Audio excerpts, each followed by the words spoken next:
Ladies and gentlemen, here it is, the most listened to radio show on the planet. Even the other stations are tuned in too. Check. What up, world? It's the man with the plan, Burt McGurk, aka PR, the King of Hearts, and you are now tuned into Clocking Out, the podcast you listen to when you need to get motivated and inspired to doing bigger and better things. Thank you for coming on. For anyone who doesn't know you, please introduce yourself and give us a quick little background of who you are and what you do. Sure. So my name's Tom. On social, on X, some people know me as TGer. My last name is Gervasio, which is where the GER comes from. And I am a small business owner. I own a franchise that does crime scene cleanup. That's my day job, as well as on top of being a father of two. And then a few times a week, I go live stream on Twitch, as well as Whatnot and X and YouTube and TikTok for doing box breaks and card related items, cards and collectibles. Also a co-owner of a company called To the Moon Cards and Collectibles. And we do the live streams of breaks and just try to put on an entertaining show. So you mentioned your father. So before I get into anything else, what is one thing you would say being a dad and having all these things that you're juggling all at once? What is something that you feel is really important for other people who are trying to do something or who would like to do streaming, who would like to start their own business, but they feel like they can't do that because of the whole responsibility of being a dad and how much time and attention it takes? What are some things that you would advise people to do to help them take that first step to either trying to start their own business or trying to start streaming or content creating? What's something that helps you try to balance that work-life balance or that time between what you have a passion for, what you're interested in, and, you know, being a father and having a family? Sure. So I think super important. You got to schedule your times. So I think that in the beginning of streaming, which I did not plan on being a live streamer, going regular every week, I became very intense about I was on my phone a lot and I was trying to edit videos and shoot videos and do all this stuff. And, you know, in the beginning, I didn't know what the hell I was doing. Right. So I was trying to get better, but it took a lot of time. And unfortunately, I learned through the hard way that, you know, I get lost in stuff. So what worked for me was to schedule the content time, and I make sure everything else in my life, like content creation and live stream stuff, is the third priority in my life. The number one is home and family. The second one is my in real life, everyday, full-time business that I have, because that pays for everything. And then the stream is third. So I have to treat it as such. And so knowing that totem pole, sure, there are some times where something is more urgent for the stream or the content side that I'll ask, you know, hey, can I just run downstairs? Can I go run and do this? I only need a half an hour. So scheduling that time, but it had to be done for me. And I had to learn the process of getting there, because I would get lost because I wanted to do the content. It's the fun stuff. It's the, you know, it was the new and exciting thing to do. So I would get lost in it. So I learned quickly that I had to schedule the time for that stuff so that it did not encroach on the other more important things in my life. So the balance is tough, man. We go live at 9 p.m. That's not when I would want to go, but that's when kids are asleep. Wife is in bed watching TV, you know, with the schedule with her, she's all cool with it. But kids are asleep for like an hour at that point. So there's an hour cushion of like, they go to sleep, they wake up, I need this, I need that. And they have to go, you know, sometimes it's not till 8:30. Sometimes it takes all the way to 8:55 until they are for sure in bed and asleep, that I come barreling down the stairs to hop on the stream. But that's why it's at 9. I know it's late. And I would love to appeal to the, you know, the European crowd, but it won't work for me to do daytime streams unless I have it scheduled out ahead. So scheduling content time, Mondays at 10 to 11, like that's when I'm doing that, or, you know, whatever your schedule. I have a very irregular work schedule. I work in emergency services. We clean up crime scenes. We do emergency services for biohazardous situations. So, you know, today, we have a job, my crew's working it. I can be at home because they don't need me. My kids are now at school. That's why I can do this right now. So I had to schedule around it. I mean, how many times did I say I could do it now? But it's tough to schedule stuff with me, and that makes it hard for a social life. But to me, it's like family, business, stream, and then social life priority is way low. So scheduling the time to do all of it was an essential part of balancing it.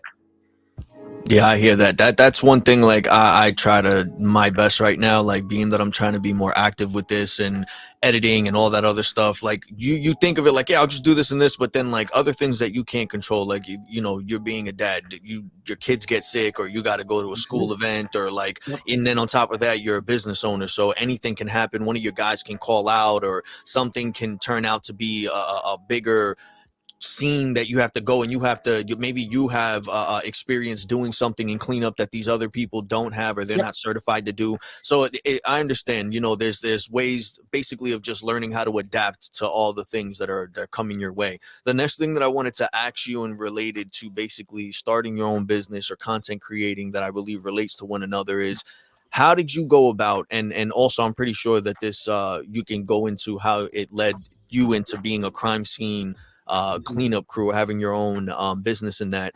But how would you go about telling other people to find their way, whether they wanted to start a business, how they could go about finding the right business for them to get into, or look into, or first start into, as well as the same with creating content? Creating content is no different than starting a business. You have to focus on the people, your viewers, your followers, a community, or a theme. So what is it that you feel helps people find their niche in that area, that category, whether it's being a business owner or being a content creator? Yeah. So I was miserable at my last job. And the pivotal moment to me of deciding I don't want to work a 9-to-5 corporate office was that I had done it for 10 years. I was a sales rep and then a sales manager for 10 years. And I got an opportunity to start my own sales department for a national payroll company. They needed an inside sales department. So I interviewed and got the job to basically launch an inside sales department. They had none before that. And it became the number one sales team in the company. And even though I didn't love the industry, I didn't love the office, I didn't love, I uprooted my life in New York to come down to where I'm at now to do that, because I thought it was a really good opportunity. And when I got there and we did really well, my reward was that they assigned an executive to oversee the department. That changed everything. And for me, my experience changed it for the worse, like for the much worse. So if that's my reward for working really hard and doing something that I didn't even like doing, but I just knew I wanted to be good at it. Anything I do, I'm trying to be strategically good and like give it my all. I don't like coasting. I just feel like I'm wasting away. But even though I was doing well there, I felt like I was wasting my life getting through the days.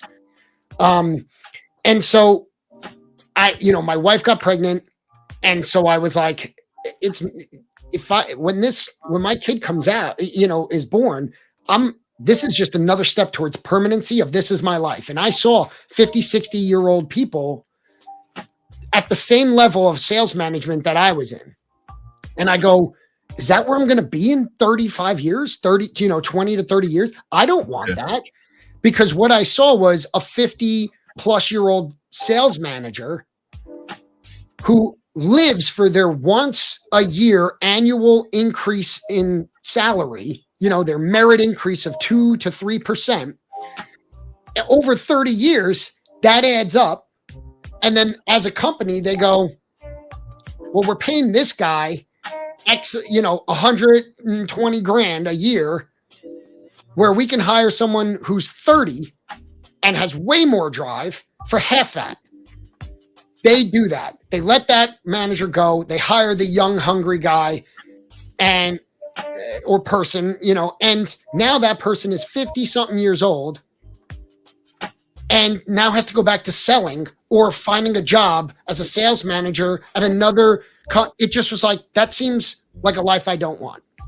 And when I have to use a half a day of PTO to get to be at my house for an estimate for something, like something goes wrong in my house, I have to use my personal time off, which I got so limited. I'm like, this is bullshit. This is no way to live. Mm-mm. And I had to use PTO. And I'm like, even though some companies are different, I get it. I only know my journey. And I was like, this is what I saw as my life for the next 30 years. And then hopefully I can retire. Now, so with my son, my wife being pregnant with our first child, only income in our house, I still decided I'm going to quit and start a business. But so that was the pivotal moment of, I don't want this life. And I've always wanted to own a business, but this was the kick in the ass to just go and do it. So I just started researching. So the way for me that worked for me was just you got to put in research. You got to try things. I had no aspirations of being a live streamer. I was 100% just looking to, have some fun with a few friends. I tried live streaming and people seemed to like it. And then I started loving it. I always thought where I fit the best is maybe a podcast, audio only. I've been in inside sales, which is phone sales, my entire career. I'm good over the phone. Face to face, I'm fidgety. I'm sitting here playing with a knife. I'm sitting here playing with the pen on my I'm fidgety, right? So I don't do well in face-to-face sales. So I always thought podcast. But, I didn't know it until I did it. And I absolutely love live streaming. I absolutely love owning a business, because all of those things that I hated about being in that corporate office, someone else stepping in and dictating my worth, telling me you're only worth X amount of dollars. You have to use PTO to go home during the day because your kid is sick, whatever the situation. That's bullshit, man. That was that for me. So I wouldn't have you have to go through it. I had to do what I had to do so that I could do what I want to do. And I didn't know what I wanted to do until I started looking into it and doing it. I hear you. That right there, that's the mentality thing that a lot of people, it just, the thing that I'm trying to figure out is, I feel like everyone gets to that point and then they realize that all the excuses are really just pointless, and they just get pushed to the breaking point of, all right, I have no choice, but I'm gonna do this. I'm finally gonna take it serious. But it's like, it sucks that it takes getting to that point where you feel like your back's against the wall and you got no other choice, where you really choose to start following your dream or start giving that thought or idea of your interest in something a shot and taking it seriously.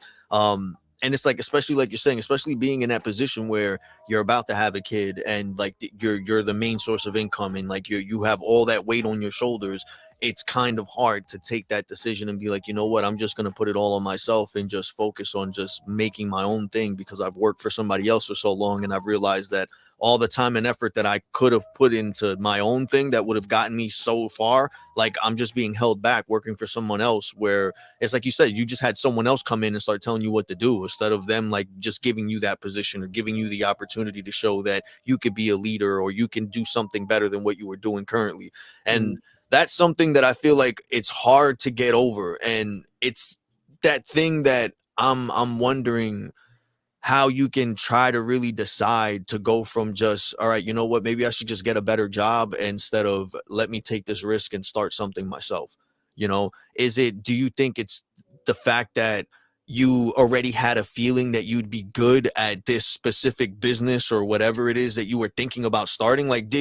Before you, because I know you've told the story a million times how you started your own business in the crime cleanup industry, but was that something that you always wanted to do, in the sense of having that type of business, or did you want something in the sense where it was just automated online, selling things and just and something that's on autopilot, or did you actually intend on doing something that's hands-on like that?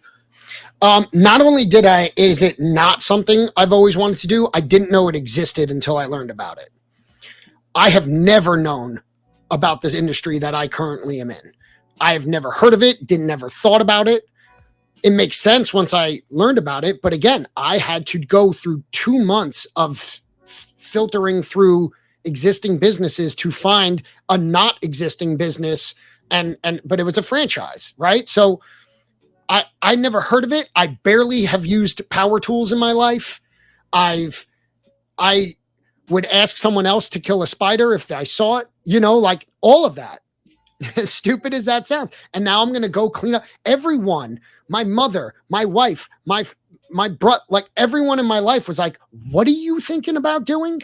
So, because I was never that person, but I also was like dating. I was raised and taught my whole life that this is your path. Like you go to high school to get into a good college, you go to college to get a good job. I hate that. That is not what my kids will be told. Yeah. They will be told to do good in school because, or try your best, but like to only so that they don't only sit back and just wait for something to happen to them. You have to go out and learn what you like.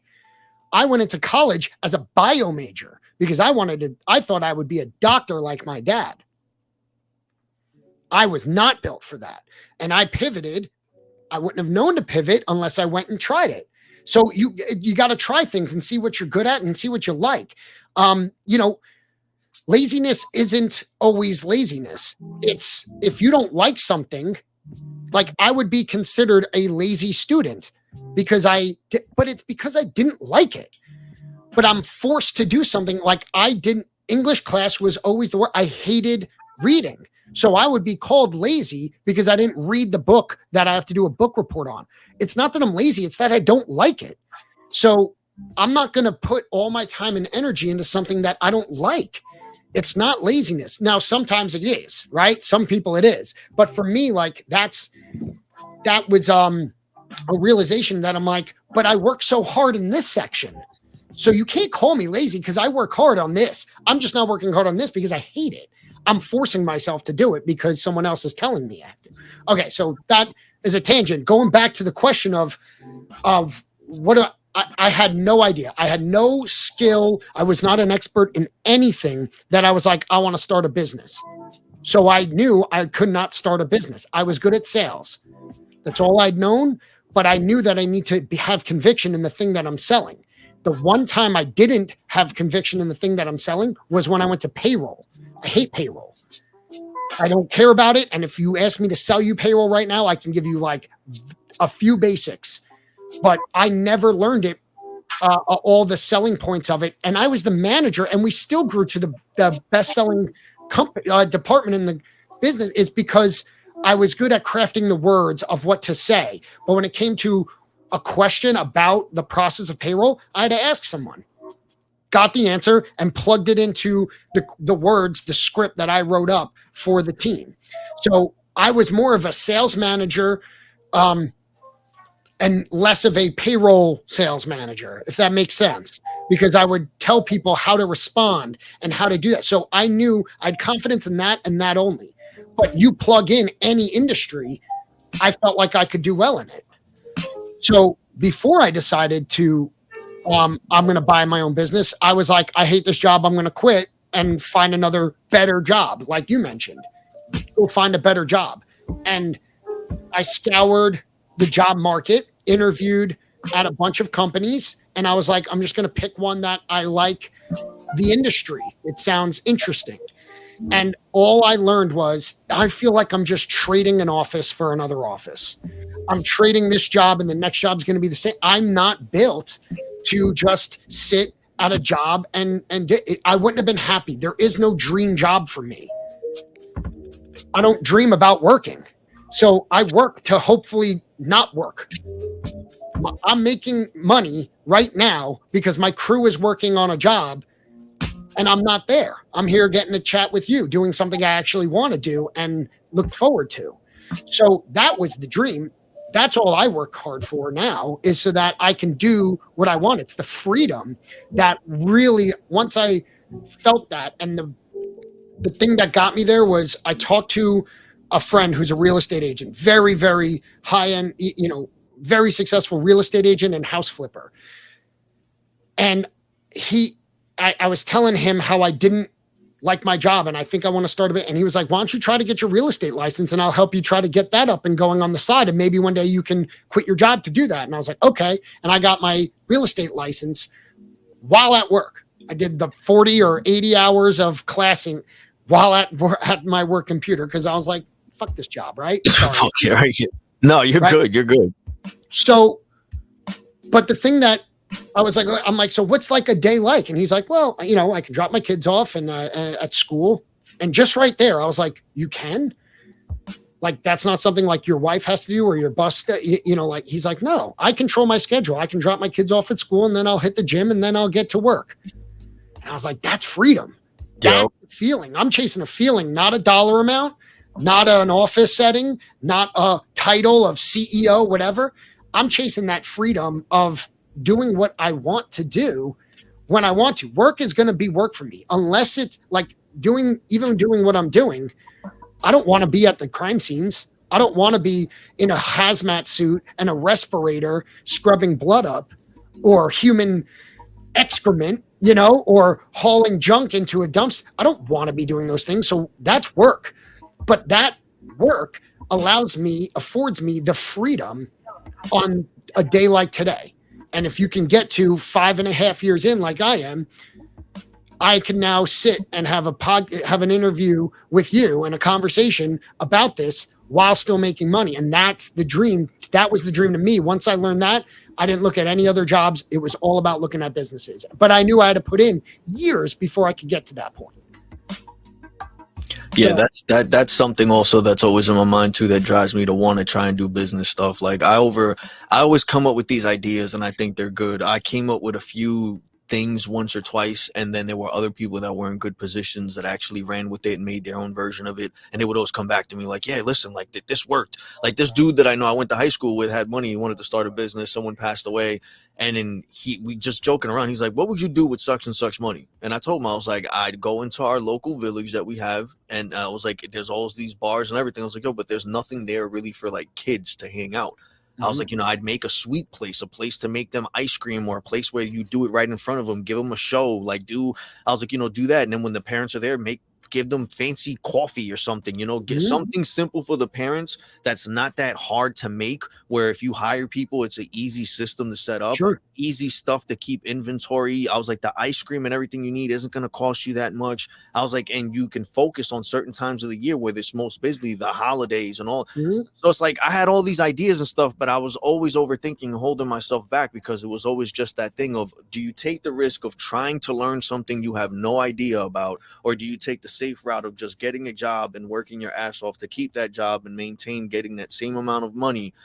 And it just like, once you hit that repetitiveness, it gets to a point where it's like what you're saying, like you really get tired of it. And then you start overthinking, because it's like, I'll be at work and it's like, yeah, I'm working and everything like that.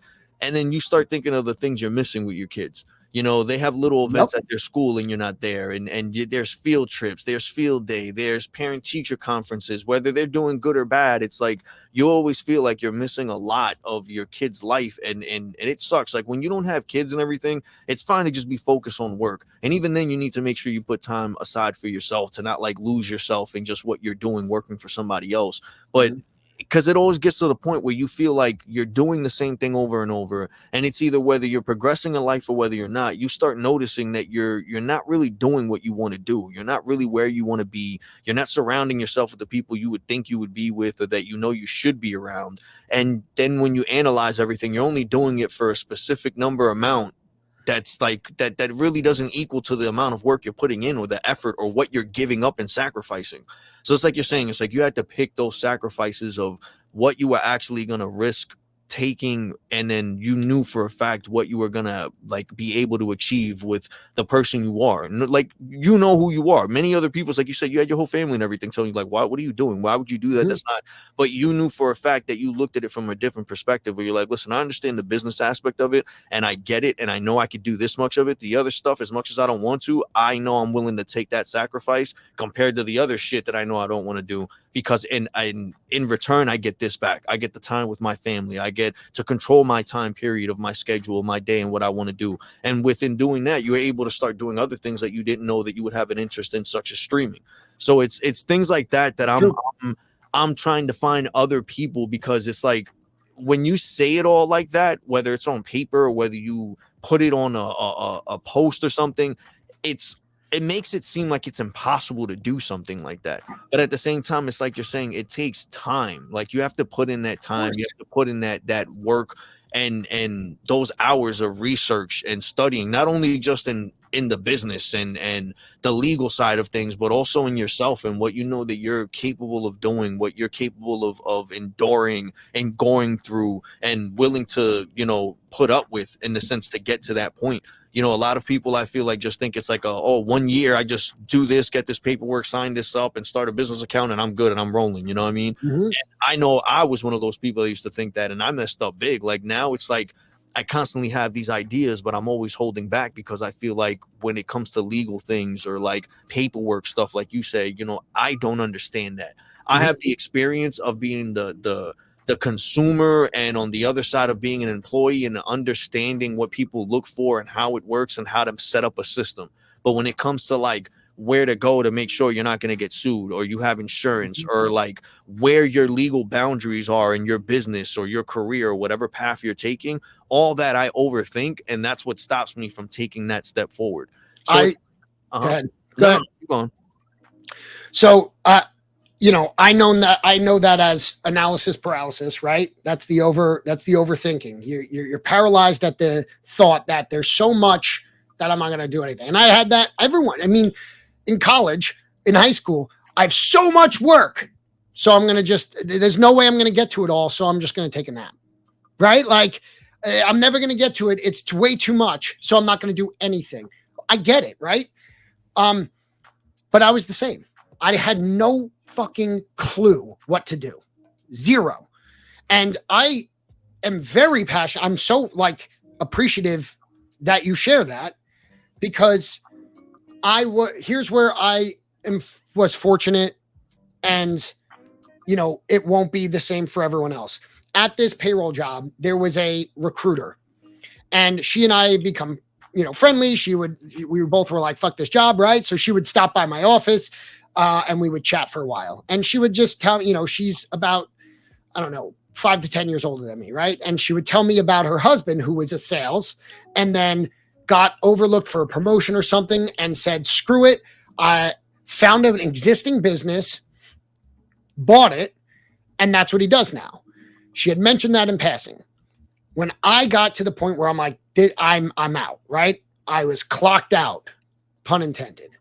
I asked him, like, hey, I never talked to this. I mean, this was like a work associate, and who I like would have a conversation with once a week. And I just went to her, I go, hey, can I talk to your husband? Is that weird? I never knew his name, never talked to him. And she was like, okay. And I was like, here's where I'm at. And she was like, yeah, he would like to talk to you. He would be open to that. And I called this guy that I've never talked to, never knew. And he was just like, that's awesome, man. I was in that position. Let's go through it together. Here's the website you want to look, bizbuysell.com. Cool. I went to bizbuysell. He goes, look through that. And when you find something you like, let me know and I'll tell you the next step. That was it, right? That was the guidance. So bizbuysell.com is the only guidance I was given. And it's super overwhelming there, right? There's hundreds of businesses listed in your area. Most of them are restaurants, which sounds great. I love food. I like eating. I could make a bomb-ass sandwich. Maybe I'll own a sandwich shop. Still wasn't for me, right? So I was looking at lots of restaurants, bars, whatever. I was so overwhelmed. I couldn't decide, right? And so what I did, and I talk about a lot, is I created a list. There's way too many options. Too many options, I shut down, right? Overwhelmed, overthink, whatever. This list is what saved me. And I was just like, what do I hate most about what I'm doing now? Well, I feel like I'm wasting away, getting through the days. What I'm doing doesn't feel important, right? Every business needs payroll. Yes, there's 1,000 options. And it just was so unrewarding, unfulfilling. So, okay, rewarding, fulfilling. That's what I want. Freedom, what I want, right? Well, what makes me feel rewarded or fulfilling? And it's helping people. Number one, helping people. Second on the list was the freedom part of it of I want to drop my kids off. I would think back to the real estate. I want to drop my kids off to school. I want to pick them up if it's 2, 12, whatever time it is. I want to be able to pick them up if I'm around. Cool. So somewhat freedom, and it needs to be like somewhat profitable, right? It needs to be something I'm interested in, whatever. So those three things, right? So fulfillment, obviously profits and freedom of being able to do some of the things that I want and controlling my schedule, all of that. I didn't want to buy a company or own a company where I have to go and sit in an office all day. Even though I'm the owner, it's just not what I want. I don't want to sit in an office all day. So that was what was important to me. That list took it from all these industries down to a small subset. So I would have the filters, right? You go to a website, you go to eBay, you put in the filters just to see what you want to see. It's like your own For You page, right? So then I could put those things in. Work from home, right? Home run business. That at least is one of the checkpoints. There was other things, like I wanted it to be a cool thing that if someone asked me, what do you do? I say, here's what I do. And they're like, oh, that's cool. And want to keep going. Sales manager at a payroll company puts people to sleep. I'm not doing that, right? So that was the checklist. And then I narrowed my search. And then helping people being number one in some capacity, because I felt what I was doing at payroll company didn't help anything. I was not needed. And I was one of 10 people. Like, there was nothing I liked about it. So I'm scrolling through home health care aids and all these different businesses. I wanted an existing business because I had a mortgage. I had a kid on the way. I wanted something that I could step into, and there was existing cash flow right out the gate. And I'm just there to take that over and hopefully grow it, because to buy an existing business, you're going to pay up. One that has existing cash flow, if it earns $100,000 a year in profit, in net profit, you're going to pay 2 to 5x multiple to buy that business, because why would they sell it if it's earning them $100,000 a year? Well, they'll probably want to sell it so that they can take the multiple and buy a bigger business. So it's probably going to be $200,000 to $300,000 to buy that business. But the thought is, okay, I have to work that business, keep it. If I maintain, I'll have my money back in 3 years. But if I can try to grow it, if there was an opportunity there, that's the thought. But it's going to cost you more. I'm scrolling through all these things and I see a vague post that says helping trauma victims. Now, I tried to be a doctor. It wasn't for me. My dad's a doctor. But it was an interest of mine. So I'm like, let me check that out. It was very vague. Didn't have many details. Turns out it was a franchise broker listing. Talked to her and she told me about the business. And then after that, everything else was boring to me. And as I'm talking to her, I'm going, helping people is for sure. Crime scene cleanup, helping people on their worst day is the common, thing that they say in training and in the meetings. Low overhead, high margins, profit, right? And no brick and mortar needed. Work from home. It's checking off everything. It's the only one I found that checked off my personal checklist. So the checklist saved my life. It was like I lived within so once I found it, then I reached out to that guy again and I said, here's the deal. And he was like, cool, we need the financials. We need this, you need that. If it's an existing business, you want 3 years of financials and you have to sign an NDA in order to get them. So it's like a whole process. He helped me. But then once you get to a certain point, you do need to address workers' comp insurance. What insurances do you need? Now, a franchise will tell you exactly what you need and how to fund it. I didn't have the money. You needed $90,000 to buy this franchise. I don't have that. Cool. Get an SBA Express loan from the government. They give out loans to small business, the Small Business Administration. What the fuck? Okay. And this is the type of shit I'm trying to learn. Yeah, SBA. SBA is Small Business Administration. It's a government loan, and like basically, then you have to like go through they'll connect you with a local bank or something, a regional bank, and then that's where you get approved, and then they give you the money. But like they don't keep track. You can spend it on your mortgage, you could do whatever, but like it's X amount of points above prime which I had no idea what it is. To be honest, I still don't really know what it is, but it's like the interest rate that's like the standard. It fluctuates, but then the SBA loan interest was a little like 2% above that, whatever it is at the time, which I think it was 6. And so I was paying a little over 8% interest. I knew none of that. And guess what, man? I still don't know. But because, like I told you, need workers' comp. Okay, what's the process? How to sign up for workers' comp in Pennsylvania. And I learned what, you need an accountant. Cool. CPAs in Pennsylvania. It becomes so overwhelming that people don't even try.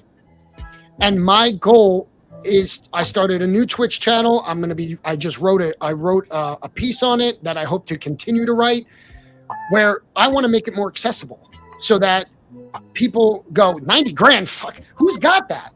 No one's got that. Not at 20 something years old, not at even 30 something years old. Some people never have that much. This is what smart business people use other people's money to make their money. They never dip out of their own, right? So they take out a loan. I now flip a house. I'm doing a house flip right now. Always a dream of mine to flip a house. This is the second one ever. I'm not spending a dime out of my bank account. I have a line of credit based on assets that I have. If it's like a slam dunk, which it is, I take out money, 120. I don't have liquid $125,000. I don't even have that. But I have a line of credit that I can get it. And I wrote a check, and then now it's getting fixed up, and then I should get a check back for $150,000.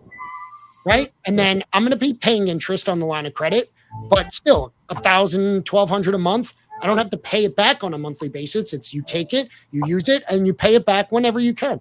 Like, I didn't know about it. I asked. So it's the answer to all of it is to just to learn, be forever learner, always be a student, never have the ego that, I know everything. Yeah, that's where I think for a long time I've noticed that there were so many people that I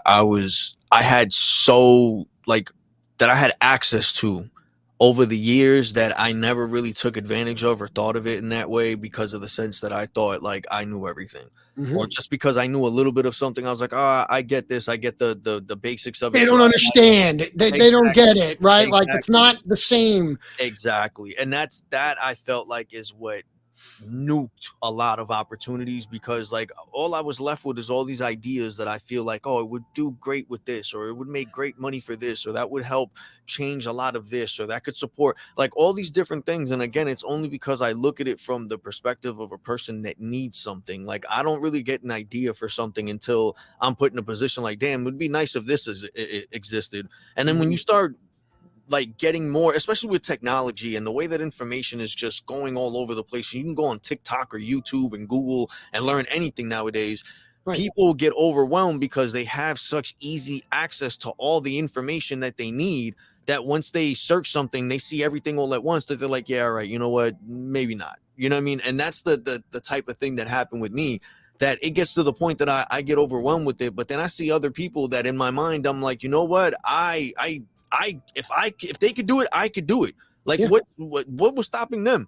Like, you thinking of like, yo, you have no money. How the fuck did you start your own business or get this? Oh, I did this, I did that. And then you're like, oh, well, you need good credit for that. No, I don't have that neither. I don't have this. I don't have. Then when you really start just talking to people, you start noticing that all this shit that you made up in your head that looked like a hurdle or a wall stopping you from even trying to even take that first step, you notice it was just all bullshit. It's almost like it's excuses, right? Exactly. And there's valid reasons. You can't get a loan if you have terrible credit and no assets. That's you got to do what you got to do what you want to do. Exactly. So for 10 years, I worked at a corporate. Now I was learning those 10 years. I didn't know that I wasn't like, I'm going to start a career in sales, and then 10 years later, I'm going to buy a business. It ended up working out that way. But had I not put in 10 years of work, I wouldn't have been able to be in the position that I was in. But like, if you have terrible credit and you have no assets, that you will not get a loan. That does not mean you will never get a loan. That means that okay, what do I need to get the business? Where, do a flow chart backwards. What's the goal? It's for the camera's sake. I'll start owning a business, right? Cool. How do I own a business or start a business? You need money. Cool. How do I get money? I need a loan. Cool. How do I get a loan? I need good credit and this. I don't have either of those things. There's your starting point. I got to work to get better credit. How do I get better credit? Well, open a credit card, pay the bill. Yep. You don't have to pay it in full every time. I like to, if I can. I also am super frugal about everything, minus something that the only thing I spend is on things that I think I can break it. I have a lot of shit, right? Before anyone knew me as like a card person, I was a comic book guy. I have tons of comics behind all this shit, and I have a ton in there. I went into it. It was my hobby, but it really was the only thing that gave me joy when I was working 50 hours a week at a job I hated. That was the thing that I liked to do. I would come home, I would read comic, whatever, right? As a kid. And then I continued it once I started making, but I only bought it if at a price that I knew I could sell it.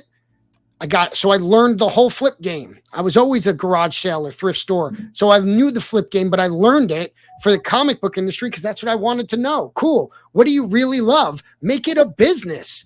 Not even if it's not official. I bought and sold comic book. I got paid to read comic books. I can say that. You know why? Did I literally get paid? No. I would buy a book, see someone selling a book at a discount, buy it, read it, sell it for the same or more. How do you find it? You look, you learn about it, stuff like that. Learn the market on it. So the hobby, after a certain point, paid for itself, and now I have amassed a big collection. And if I sold it all, I would be in the profit, and all the comics I read, I would have been paid for. That's how I looked at it. Cool. Now I'm into cards. I literally made it a business. It is an incorporated business. And now every card I buy is a fucking business write-off. Bro, you don't understand. Since that's why I have like when you guys first started doing it, I would watch this and I would watch you, I'd watch Josh, and I'd bug out because I'd be like, yo, this is what the fuck I always wanted to do. Like I would see, like growing up, like I couldn't afford cards and shit. So when I would watch videos of other people doing it, it would bug me out. And then I started seeing my son doing the same thing. He'd watch YouTube videos and he'd be like, oh, I wish I had that. And in my head, I'm like, why the hell don't I just go get my son some cards? Yeah. Like I would think in my head, like when I was a kid, like because we were really poor, and back in the day, like cards were like a different price and money was different, So it's like I understood it, and like my parents, being from Puerto Rico and coming here, they don't understand things like that growing up. Like why do you want, to them it was like, yo, we need food, and you want like these pieces of cardboard with these cartoon things on it. You get what I'm saying? And they don't understand that, that's just the thing like you grew up around.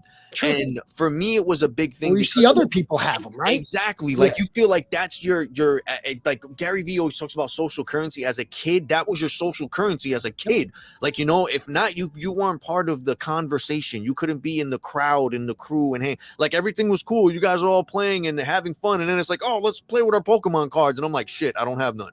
So then you're the kid that has to go play with himself for like a good half an hour till they get bored with the cards, and then they come back, and then so it's like all those things I would always think about. And it's now like I would buy cards, and it's like I wouldn't tell nobody about it. I would go to Target and I would like try to like not be seen and go through the card area real quick and just buy them, because at the time my kids weren't even interested in it. So I couldn't even play it off like my kids want to look at some cards, and like their mother would be like, yo, what are you doing? And I'm like, I just like looking at them. Like, she's like, for what? She's like, what are you going to do? Who are you going to play against? I was Long like, story. Exactly. I was like, it's not even about playing with anyone. It's just like this feeling I get when I get them and I look at them and keeping them in good condition. And then, so it's like, I started doing it. And then my son came across it one day and he was like, what are these? And then I started telling him like, these are Yu-Gi-Oh cards. And he didn't know what Yu-Gi-Oh was, but he knew what Pokemon was, but he didn't know that they existed when I was a kid. So it's like I went through the whole thing. I was like, they started when I was a kid. And so then that started this thing with me and him. And then his sister got involved in it also. And she knew about it, but she was more into like, anime and Naruto and all stuff that I really don't like. As far as anime goes, I'm into like Dragon Ball Z. But I looked at like the trading cards as a way for us to all bond. And then like I took them to the card store. They didn't even know a card store existed, or they didn't even know about comic books. They just thought it was just cartoons. They didn't know there were books with like, so it's like in my head, like, I'm like, how do you guys not know this? And at the same time, like I never told them, or they never had anyone, So it started this thing where I just started looking at it as like, yo, I never really thought that one, I would be able to bond with my kids with something like this. I looked at it like it was something embarrassing that they'd be like, oh my God, like, why is he? And really wasn't looked at that. And then I did the same thing publicly with myself. But like, I don't want anyone to know like I'm still collecting cards or I'm into it. Then I started seeing people like you do it live and people would join. And I'm like, yo, they like, why am I overthinking it? There's so many other people that do it. Like, you know, like when you think about it, you put it in a box and make it seem like it's so rare when really it's a lot of people that share the same interest. The only thing is that people don't talk about it as much. Then the more and more, Go ahead. The more I started noticing people doing it on stream, I started catching people that I knew from high school. I started bumping into them at Target or in the card store. And then they're like, yo, I didn't know. And they would show me videos. They have a whole room like filled with stuff that they haven't opened or that they have in a safe. And then they show me all these graded cards and all. Mhm. And I'm like, yo, I never would have thought. Like, and they were like, yeah, you know, because, you know, people don't really openly talk about it and blah, blah, blah. And they're like, honestly, I wouldn't have shared with you if I wouldn't have seen you here. And that just started sparking brand new relationships with them and like conversations that led to other opportunities or other things. And it's just something that when I saw you guys doing it, I was like, yo, I always wanted to try and do something related to that. Or if not, just try to introduce people to that world so that they can try to have, whether it's a nostalgic feeling or a bonding thing with their kids, or whether it starts something like, I felt like it was just a good way to like be a opening conversation or something to like really just trickle down to something more amazing, whether it's memories with your kids, relationships with people you haven't seen in a while, or just thinking back to when you were a kid and certain cards or whatever, like all that stuff. Like it just triggered so many, I guess, like what is it called, like sentimental stuff or like, you know, nostalgic feelings or whatever. And it's just, I didn't think it was still around. So seeing you guys do it and seeing you guys do it genuinely where you really enjoy it and you like what you're doing and you get so into it and like what you're pulling and sharing it with other people and stuff, I fell in love with all that. And then to know that, like, I didn't even know that your background was what your business is and doing crime scene stuff. Like, I wouldn't have put those two together. You get what I'm saying? could you? Yeah. Exactly. So it's like from seeing that to also seeing people such as Josh or such as Ben doing similar stuff, like you, from what they look like and what they get off of from like your first impression of them, like what they just like from their face or their tattoos and that, you wouldn't think that they would be into any of this stuff or that they would even stream or talk to each other any. So it's just seeing all that got me to be like, you know what, I want to learn more about them. I want to stop closing myself off, whether it's what I'm interested in, what I would like to be, you know, what I would like to try and, you know, step foot into starting a business or doing streaming or collecting cards and being more educated on it, or just meeting other people that share like-minded interests in the sense of like, yo, you just want to be a dad. And instead of me looking at like, yo, he's the, because I would always hesitate to reach out to you guys just because I would look at it like, yo, I don't have my own business. I'm not like doing, I don't have these streaming numbers, or I'm not consistent with this and that. And it's like, I'm trying to find a way. So it's like you said, find excuses to like not do that. But then it's like the more and more I tune in and I see you guys and I see how like you guys are just normal fucking people. And then I keep hearing your story here and there, which is like why I really wanted to talk, is like, you had, like you said, you started from nothing. You didn't have this. You didn't know that. You don't. And I'm like, yo, this dude basically is like me in the sense that he like literally had all these other reasons or excuses to not do something. And meanwhile, like he's starting his own business. He has like, he's flipping houses. He's doing all this stuff that you would think is really complicated or impossible. Meanwhile, he's on a stream fucking laughing his ass off, having the time of his fucking life. You know what I mean? And it's like, it's shit like that I'm like, yo, that's what I want. You know what I mean? It's not really about the fancy car, the titles, or all that shit like you're saying. You know what I mean? The shitty car. Just like, I just want to fucking, I just want to have a life where I could be there for my kids, be a dad, and still not feel guilty about enjoying the things that I like doing, you know? Yeah. Well, listen, so I haven't even been streaming a year, and I didn't start a stream. There was 10 people that were into VFriends cards, the second series, when they came out. No one was collecting them. There was a handful of people that actually cared about the cards. Boxes you could buy for $100, you know, they're now 400. You know, it was entry points, right? And at VF1 NFTs, I didn't mint. I bought a couple weeks after for more. stupid, right? But that was that was what I needed. I needed that time. I needed to see it. That's how I've been in the flip game forever. Like that was I need to see the market before I jump in. And if I pay a little bit more, okay. I wasn't trying to risk money in that, buying something brand new, whatever. That wasn't my entry point. I bought in, and then Series 1 cards came out. Didn't jump in. I tried, but I didn't have enough, right? I see the success of what it's going. I buy my own personal box that's still in a safe at my house. That wasn't my entry point either. That was my business partner, J Rob. I saw him commenting there earlier. I saw, that was his entry point, and he made a name for himself off of that. And so the Series 2 cards was my entry point, but I didn't plan on that. I just liked it. I got it for free. And so I opened them up. I opened up a couple by myself with my cousin, who's also in the VFriends world, and we had fun. And he lived in Florida at the time. I'm in the Philly area. So, we would hop on a Zoom and open up cards together. And we were like, we should record these, because what if we have a big poll? And then there's these 10 people in a group that are the only other 10 people that were into it. Before, there was a Series 2 card channel in the Discord. And, it was just a group chat of people that other people who saw that I was into the cards. Someone just put this group, hey, there's, we all seem to be into it. So I was like, hey, I was recording myself opening the boxes, and then I would tweet it out. Never was a social media guy, ever. You can't find me posting prior to like 2021, because I didn't even have a Twitter in 2020. So I started, but I loved video games, and I would play Call of Duty at night with my cousin, and started following streamers. I was like, I'm gonna figure out how to Twitch stream, and maybe instead of me recording myself opening the cards, I'll do a stream and you guys can hop in it, and we'll like celebrate, and people like to watch it. I knew that, right? I knew card breaking streams were a thing, but I'm not into sports cards. So I shout out to Weston Town, huh? So I started just streaming to the 5 people. I didn't have an audience. I wasn't trying to have an audience. I just wanted someone to celebrate with if I pulled something good. And guess what? I never really did. But then if I got like a rare robot rare or something like that, I would like post it on Twitter, my reaction. And early on, the very first like social posting I did card related was, did I overreact? Because I would open up cards by myself on recording, then like just clip that one spot, no editing other than just take the one poll, learned how to do it from the free program that came on my computer, and then posted it on Twitter and just said, did I overreact to this poll? And people started liking it.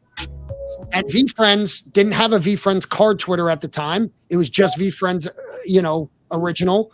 They would be like, no overreaction seen here. And I remember seeing that from the official Twitter account. I was like, oh shit. Because then more people saw it because they commented on it. I didn't know how Twitter worked, but that's apparently how, like people put notifications on and all that, and they could see when they comment on so no overreaction seen here. And so I was like, oh, I like that. And then I started doing, did I overreact posts? And then I was doing the stream. I was like, let's do it. And it was for 5 people. And then it was for 10 people. And then it was for 15. And then then Gary tweets it out because I'm opening up or whatever. And 800 people hop in the stream on one time. Nice. I got 100 new followers that night, and it's just, I was like, let's do it. And then, so the point of, I was having a good time. So prior to that Gary one, I was at VCon. I had streamed for a month and a half at that point, at most 2, because we're coming up on the 1-year anniversary, I think at the end of this month. And so at VCon, I was like, I want to give this a real shot. And I like texted my wife. I'm like, hey, I'm about to spend $6,000. She was like, what? Are you fucking kidding me? I was like, I'm going to buy 40 boxes from VCon. And I had them shipped. I talked with Rips before I knew Rips. Didn't know I was talking to Rips. You know what I mean? Yeah. And I was like, he was just at the booth on card night where I was like, I want to get a box. I was like, can I order a bulk? And he was like, email this account and send me an email here and we'll work something out. Cause I'm like, I don't want them like 40 here. I got to fly home. Yeah, like, yeah. Ship them to my house. And he was like, we'll work it out. They shipped me 40 boxes and I used that for the stream. They were $155 a box. And I was made fun of by the OG card chat that I was talking about for spending too much because boxes were going for 125 compared to now, man. Like, what the fuck? I know. I was made fun of. I remember Big Dave, shout out to Big Dave, said I got wrecked paying $155 a box, right? And I was like, the thought was, I don't want to scour eBay for 125 boxes, dollar boxes. If I'm going to sell them, I want them company sealed, cardboard sealed. We don't even know the color of the box. That to me, if I buy it from VFriends directly, that was worth the extra so that I know that there won't be any scam boxes because box, now if I buy one off eBay and sell it, if it's a scam box, I'll just refund them. Right. Exactly. Back then I was like, a scam box will ruin the stream. No one will ever buy from me again. So I overspent, but I sold them every stream for more than I bought them for because people wanted to be a part of the community and exactly. It grew. And then I got creative with it. Let's do community battles. And I didn't plan or know anything. I aside from Pokemon cards in 1999, I never opened cards ever in my life. So like I didn't know I really loved it until I did it. I didn't know that I would like streaming until I did it. Do things, try it. You might hate it. Cool. Then now you never have to wonder, will I like that? Exactly. That's something that I've been just trying to play around with more, just streaming more, whether people are viewing or not. That's why, like, I felt like the things that I was overthinking about, whether it's people watching and judging or me embarrassing myself and stuff. Exactly. So I was like, you know what, to really get over that, I just need to get more comfortable just turning on the camera, streaming, and focus more on saying something that's worth tuning into and that has some type of value for anybody. It doesn't need to be something that's going to make them rich, but at least it's something that I know is beneficial to somebody. I know, and the way that I just looked at it, I was like, I know I suffer from just this thing in my head where I always feel like I'm alone and no one's going to be able to relate to anything because I know more than them or they haven't been through what I've been through or like any dumb thing like that. So I was like, yo, I really got to get over that. But at the same time, I really just got to put myself out there. No one's going to really know who I am or what I'm about unless I just get on there, start talking, start speaking my thoughts. And whoever listens. And anyone who's willing to jump in the conversation, let's do it. And that's what I just felt like I needed to do, which is why a lot of the times I stream and I don't announce anything. And the more comfortable I'm getting with it, that I feel like I know how the setup is and how the camera looks or what I look like or sound like on here. And I just feel like I'm trying to get any excuse to get more experience conversating with people once again, learning how to really listen, how to really, just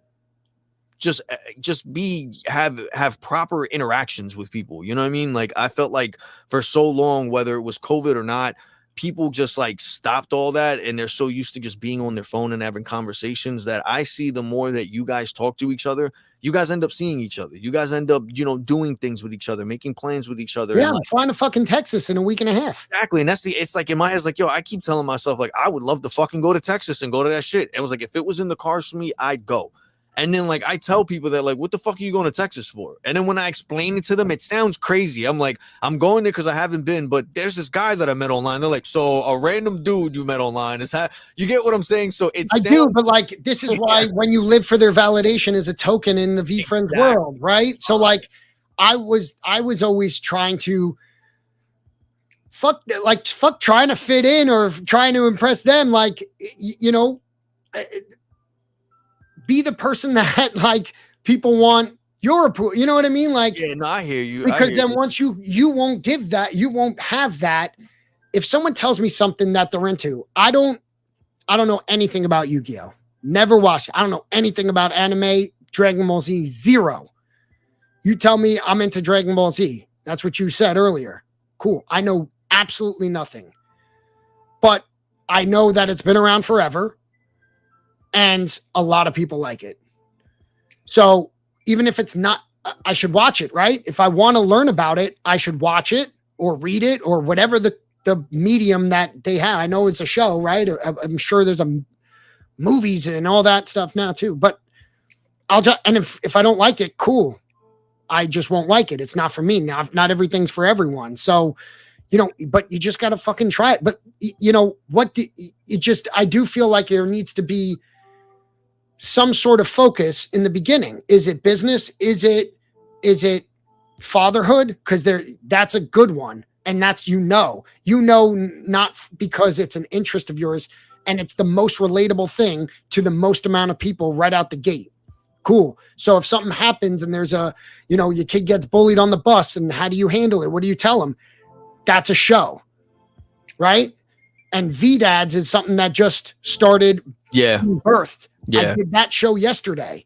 Yeah, I was listening to that. That was fucking amazing too. I really like what you guys are doing with that also. That's another. I'm not a part of it. They just asked me to do a conversation. It wasn't the space. They have a podcast where it's just Ryan interviewing dads in the VFriend community. They have the space. They stream it. They go live on that space while I'm live on Twitch. So I can't tune in.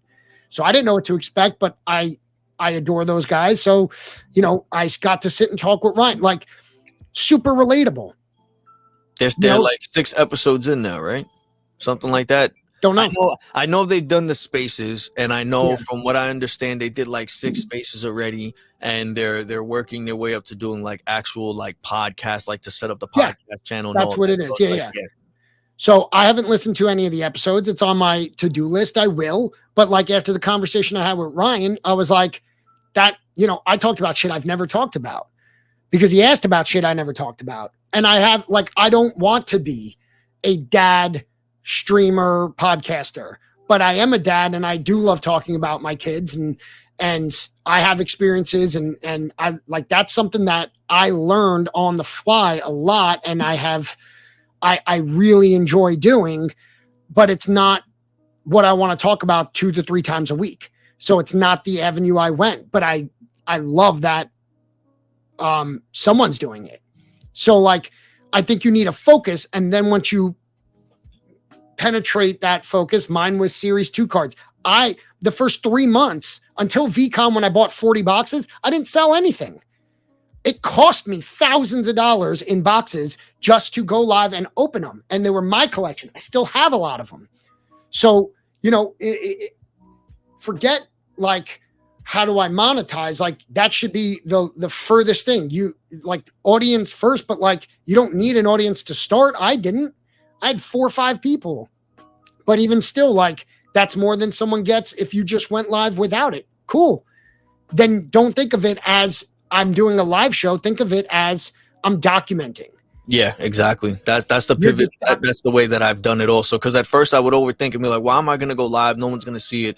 Then I would say the same shit. Why don't you go live? No one's going to see it. What the fuck is the point? Like, what do you wear? So that's you just fucking nailed it. Exactly. So that's what I started doing instead. And I started noticing like from that to making posts, like I would have ideas for posts. Again, it goes back to like me telling people like I have these ideas for this and this that I think would work, but I don't do it. And then I see other people do it and I get pissed off. I'm like, what the fuck? Like, So ideas are good, but execution, like there's an age-old like business question, right? What's more important, an idea or execution? And some people like there's the argument. To me, it's 100% execution, no question. There's a billion ideas out there, and a lot of them are good, and that's where it dies. Yep. Where if you're a better executor, you can find your ideas. If you're an idea guy, you have to find an executor.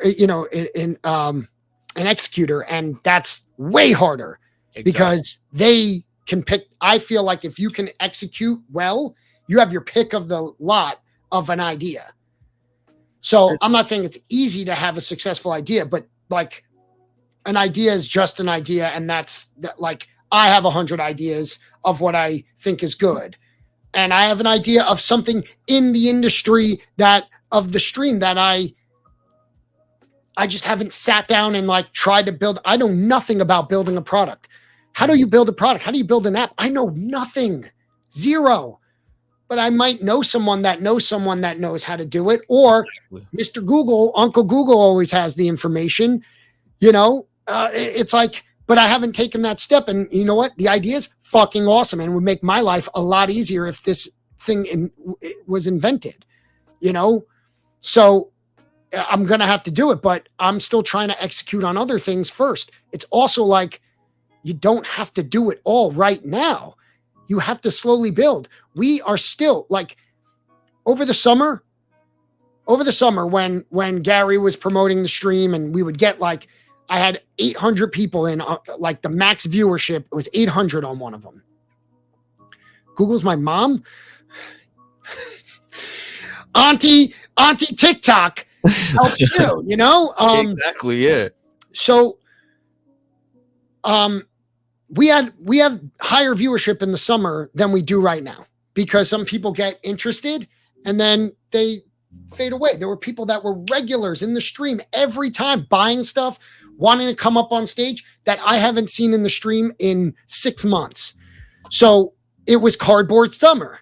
Gary was pumping it, whatever. But now we have a flood of new people that are there every week, that are there because they enjoy the show, not because Gary told them to come to the stream one time and then they start. So we actually, we're starting to slowly see it build, but we sat at like 20 to 25 viewers, average viewers, for months in a lull before now it's starting, 40, 50. But I like, it's hard not to. It's like focusing on follower count. Like just be grateful for the people that are there and just keep trying to do the best you can. But I think having a narrow focus in the beginning is more important. You have all these ideas. Pick one. Exactly. That's you're interested in the most. You create a list. I lived by the list, picking a business. You have all these ideas of what you might want to put a show on for. Put them on paper and go, do I like dads more than Pokemon cards? What do I want to talk about more? Dads. Okay.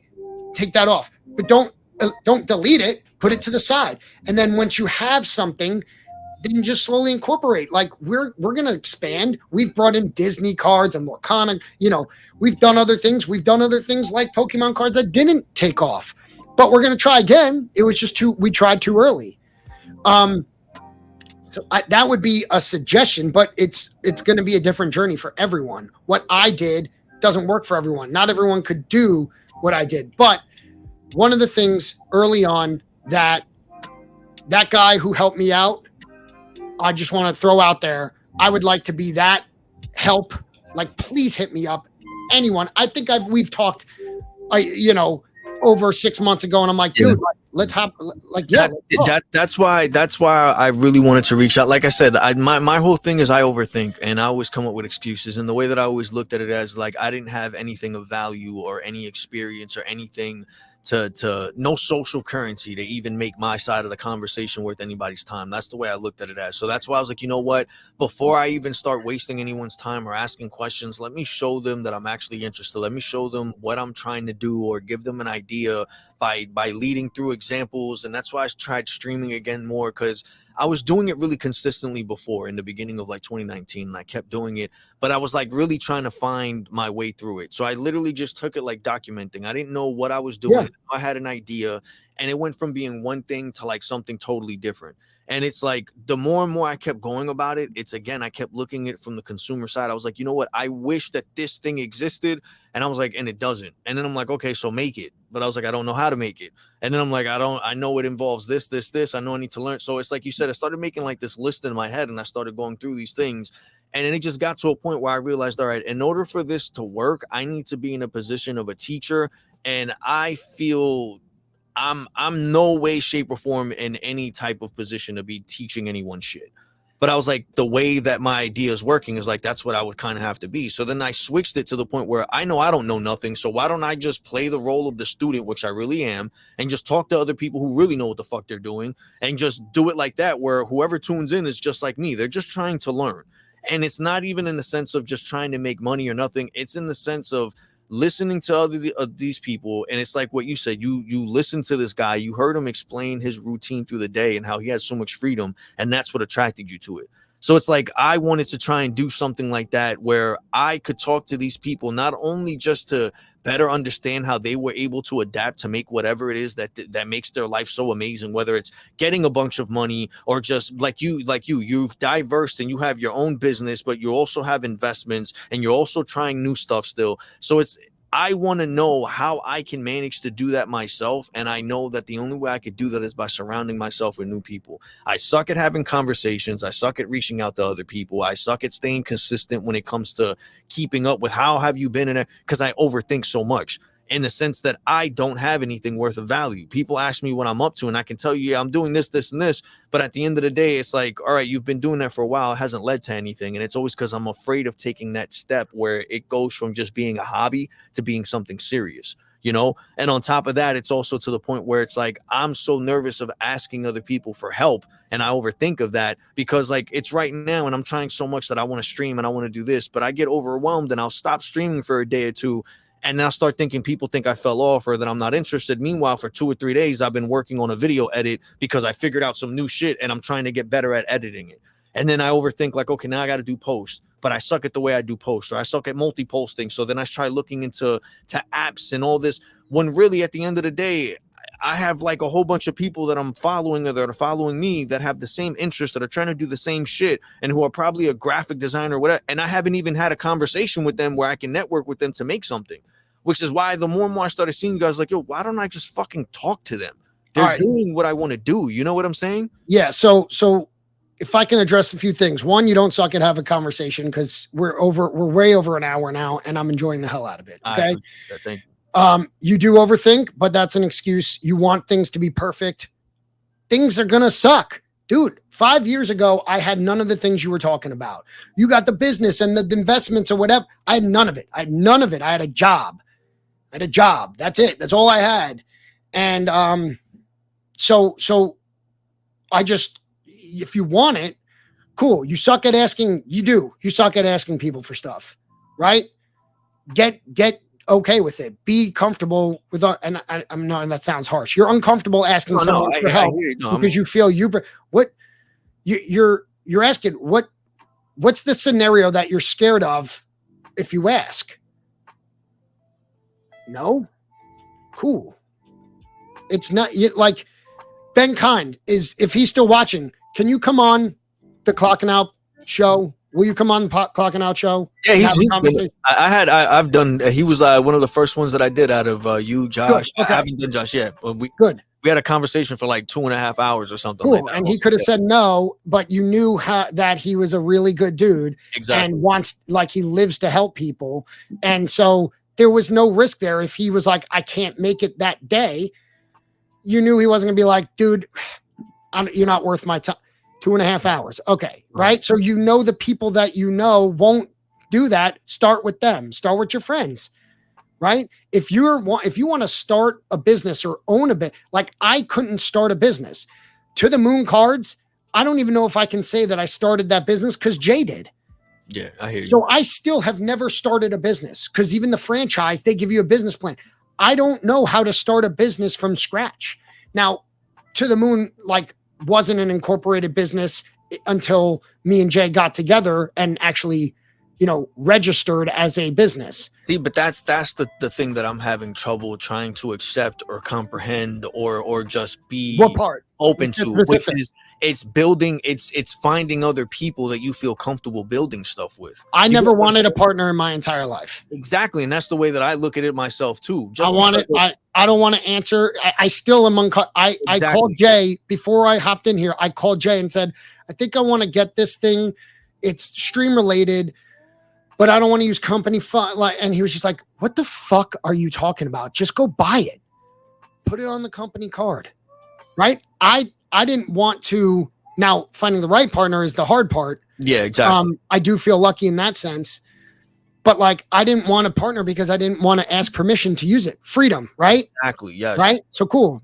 So if you don't want a partner, don't have a partner. You don't need that. But what you asking or trying to find something out from someone who does have a partner and doesn't have a partner is just you asking. It's really not a burden. That guy had no reason to help me, but because he knew he went through it, and it was like, yeah, people who go through it want to help others because they were the people who are born into it, maybe are the ones that don't want to help. I don't know anyone like that, but for the most part, especially in this community, people are absolutely would love to come, to talk. If you want an idea, if you want to find a business, I started a new Twitch channel. It's not to the moon. And I did one show so far where I talked about it. I should just do a whole thing where I'm just like, cool, a series of just like, let's look for a business today. Go live, pull up Biz Buy Sell or the other channels that people list business of, and just start scrolling through. You don't even have to talk. Just scroll through, click one. Oh, this one looks cool. People will watch it because you know what? That's a relatable situation. The amount of people that said to me that I didn't talk to, I wish I could have done what you did. I wish I had the guts to do. I didn't have guts. I just couldn't. I was miserable, right? If you like your job, you're not miserable. So it was the only option. I needed to get out. So, the amount of people after I did it were like, I wish I could do that. It's like, well, why don't you? And it's all like the excuse, I'm, money and this and that. I'm like, who had more to lose than me? I had a kid on the way. I had a mortgage and I only had one source of income and it was the job that I'm quitting. But it was, if you look at it logically, I took out $150,000 loan. That's not a small amount of money. I won't pretend that it is. It's still way too, I'd be scared to do it again. But I was like, if it doesn't work, 150,000, I could get a job. It'll be a rough patch but I can pay that back.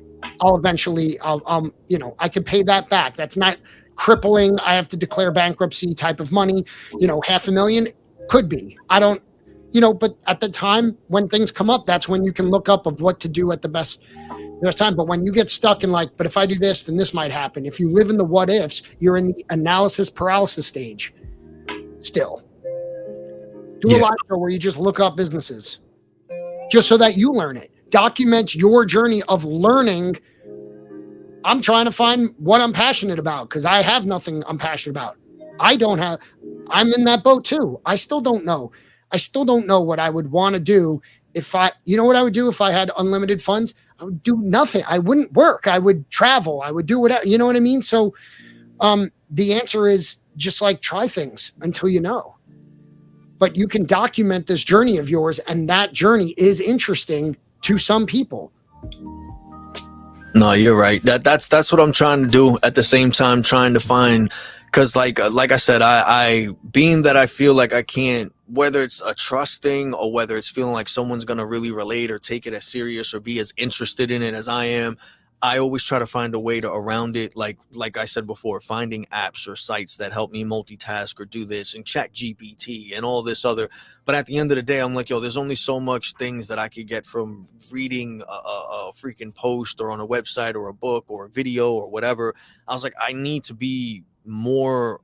surround myself more with people who have the hands-on experience and who are willing to be like, listen, this tells you this and this, but you know what? Just trust me, go this route, do this and take this. Any questions, come back. You get what I'm saying? And I do, but you don't always have, it doesn't be the person that knows it because you went through it. You can read all day, but just try it. Just try it. I've never used ChatGPT. I don't know what it looks like. I have no clue. I know what it is. I have never used it. I've never written anything in my life, right? But Jaden in the VFriends community, he's got the hollow gopher as his PFP. I think he just changed it to his handsome face. He writes for Medium, and he's like, I make X amount of dollars a month writing on Medium. Here's my first year. And it was first month, $0, second month, $0, third month, $6, fourth month. And I was just like, now that I'm on this kick of I want to, make business startup or my journey, business trading in comfort for passion and trading in your corner, your cubicle for a home off, whatever, you want to call it. Now that's a focus of mine where I started the other channel, I reached out to him and I was like, hey, I want to write one thing. I want to see what it's like. He's like, cool, do that. Go to this website. When you write it, let me know. I am a dog shit writer. I already told you I hated English class. And then he was like, I finished writing it yesterday. And I did. He goes, cool. Earlier he said, send me the draft link. I sent him the draft link and he goes, Matt, I want you to publish it first. Then I'll give you private notes on it. He'll look at it and send me private notes. And I'm like, so not the draft link? He goes, well, if I have found that if you send me the draft link and I edit that, the person will overthink about the edits that I give and never end up posting it. And you said something incredible where you said, why am I scared to go live? No one's going to see it. You were scared to go live because no one's going to see it. And then you were like, well, why am I scared to go live? Because no one's going to see it. He was like, just publish it and then I'll do it. And then in my head, having gone through it, I was just like, I don't give a fuck. I'm not scared to publish it because it's not perfect. I'm a terrible writer, right? I wrote it in the way that I know, which is how I speak, which is in tangents and, grammatically incorrect and all that. I was like, I just wanted to get your thoughts on the topic, on the not grammatical. I don't give a shit about that. I'll post grammatically incorrect something, but it's more of, I was like, I'm not scared to publish it because I'm just going to not promote it and no one's going to just come across it. So I risk nothing by hitting publish. But like, I was more thinking like, what do you think of the topic? And the topic is like, I clean up crime scenes. Let me show you why and how. And that, so I finished writing yesterday. I plan on posting it soon. And when I do, I will, put it on Twitter. Like, hey, I wrote my first thing and see what people think and whatever. Right. That's going to happen. Like, that's just what you got to do. No, you're right. That, cause it's things like that I think of, like, being that I wanted to, like, I have so many ideas, and the way that I look at it is like I have to get experience in certain things before I start building this foundation of my idea. And I understand that's like you have to go through the list of things that you have to do. And I feel like in order for me to do what I want, I need to at least know the basics of communicating, of networking, of understanding the basics of starting business, of community building, and all that stuff when it comes to content creating, because I feel like when it comes to doing stuff now, everything is mostly online. And unless I get more comfortable with presenting myself and speaking and showcasing my ideas or my thoughts, I feel like that's going to really start slowing things down and hold things back. So I come up with these ideas of like, all right, I need to get better at vlogging. So let me have an excuse to go out there and start vlogging. So I think of like, all right, I want to go to these businesses and talk to the owners and ask them how they started and blah, blah, blah. And so then I start overthinking like, oh, because I'm going to go there and they're going to be like, oh, well, what do you got to do? Or what do you do? And then you show them your profile. They see that you don't really have anything. And then they're going to be like, no, I'm not going to. So I'm like, you know what? I gotta work on that. The way that I'm going to work on that is I'm going to start having these simple conversations first, like this on live stream, to show that I'm talking to many people. Then when they look up who those people are, they see what businesses or whatever it is that they have going on. They'll see what type of content I've made to help support or drive traffic that way or whatever. All of it just to show that I have some experience, to show a physical, like, what is it called? Roster or whatever it is that you would say of like what you've done so far. So they could be like, all right, I'll give you the time of day. Cause I feel like that's the number one thing that I have an issue with, is that anytime that I want to do something, I hold back because I don't have any physical or tangible thing to show anyone to be like, listen, I'm worth your time if you give me a shot. That's what I overthink about. So, but it's like you're saying, it's just those things where you just got to go and do it and just like not even overthink of what you look like or how it comes off, as long as you're putting in the effort and you're learning from your mistakes and improving as you go, Hey, you think I have a following, right? Mm-hmm. You think I'm good at, you have over twice as many followers as I do. More than double the followers I have on Twitter. You have more than double. You have 4,700. That's more than double that I have. That's more than double what Ben Kind has. Regardless of how you got them and all that stuff, there's at least, is there bots or whatever, you have that many. You should be live on X right now. You could do that out of StreamYard. Connected. Why aren't you live there? You know what I mean? Like, we just started doing it. It's great. So like, you have more than double I do.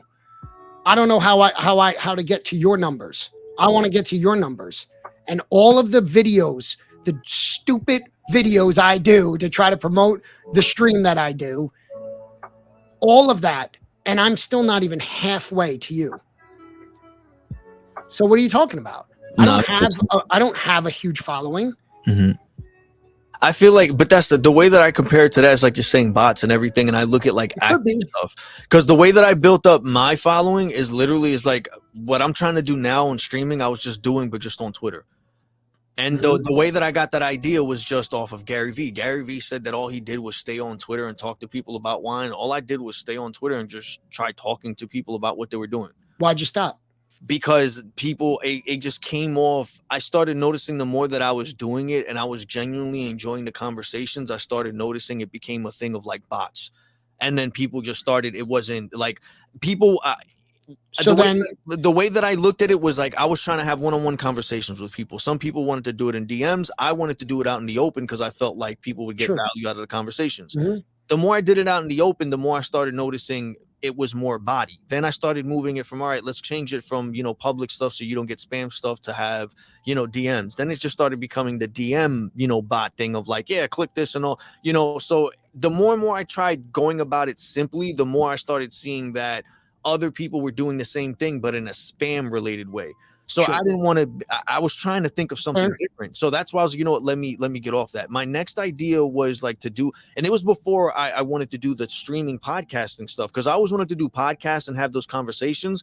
But the way that I did it back then was like, I would set up a schedule with them, have the conversation, but it wouldn't be live. It was just a pre-recorded thing. I would go through it. I'd edit it. I'd put it out. But then I noticed, I was like, why am I stopping myself or limiting myself from the amount of content I could be making or having to work with if I just document everything from the beginning? Right. The conversation, the build up to the conversation file. So it's like I tried going about it that way.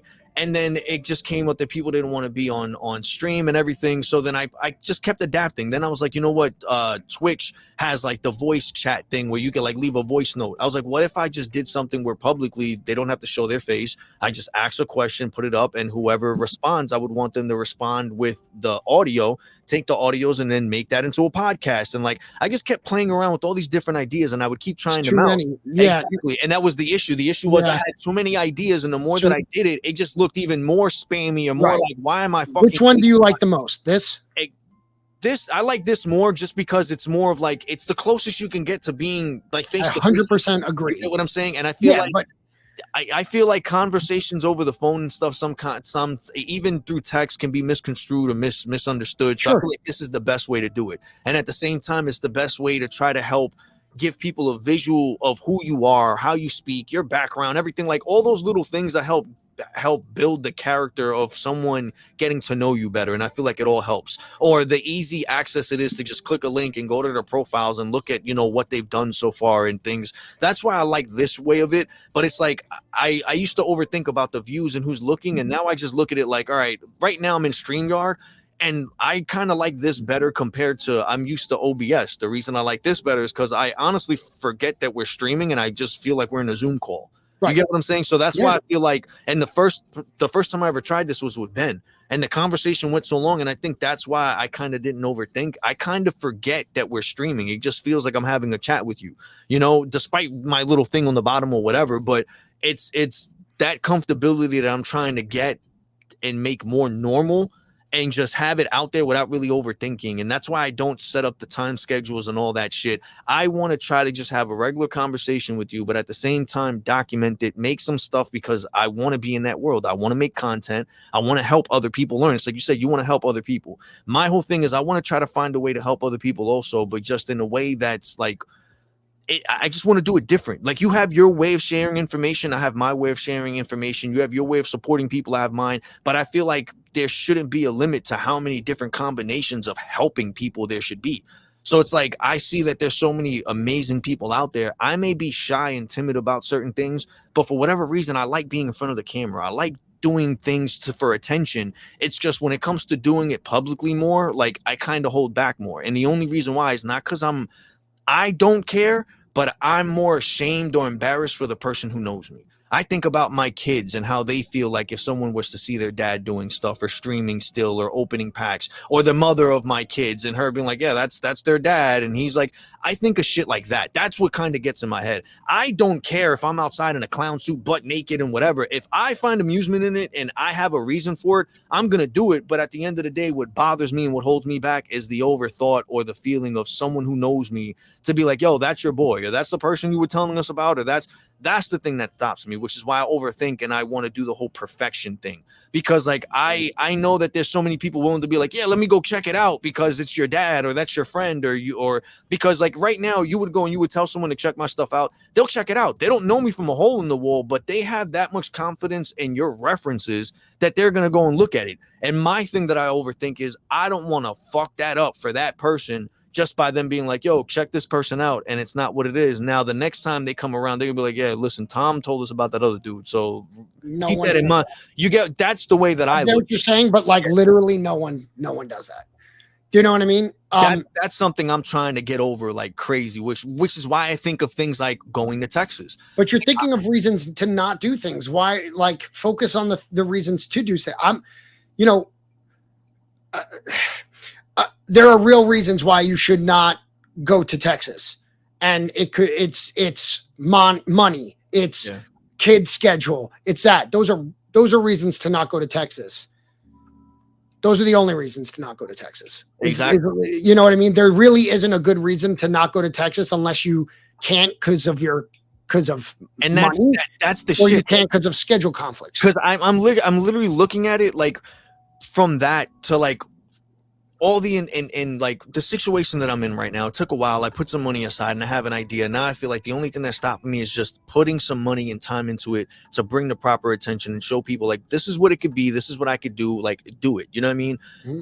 I'm holding back just because of the overthinking. At the same time, like I feel like it's because of the people that I'm around. I'm around the wrong people. I'm around people like I mentioned that I want to do all these ideas with box breaks and all this. I'm like, listen, the only reason I feel like it would work and I do it my different way compared to this person or that is because like I see the attention. I see that. And I see that if you're just genuine and you have like a real reason, a purpose behind it, like it'll work. It's going to take time, but I feel like it's something that within time it'll build.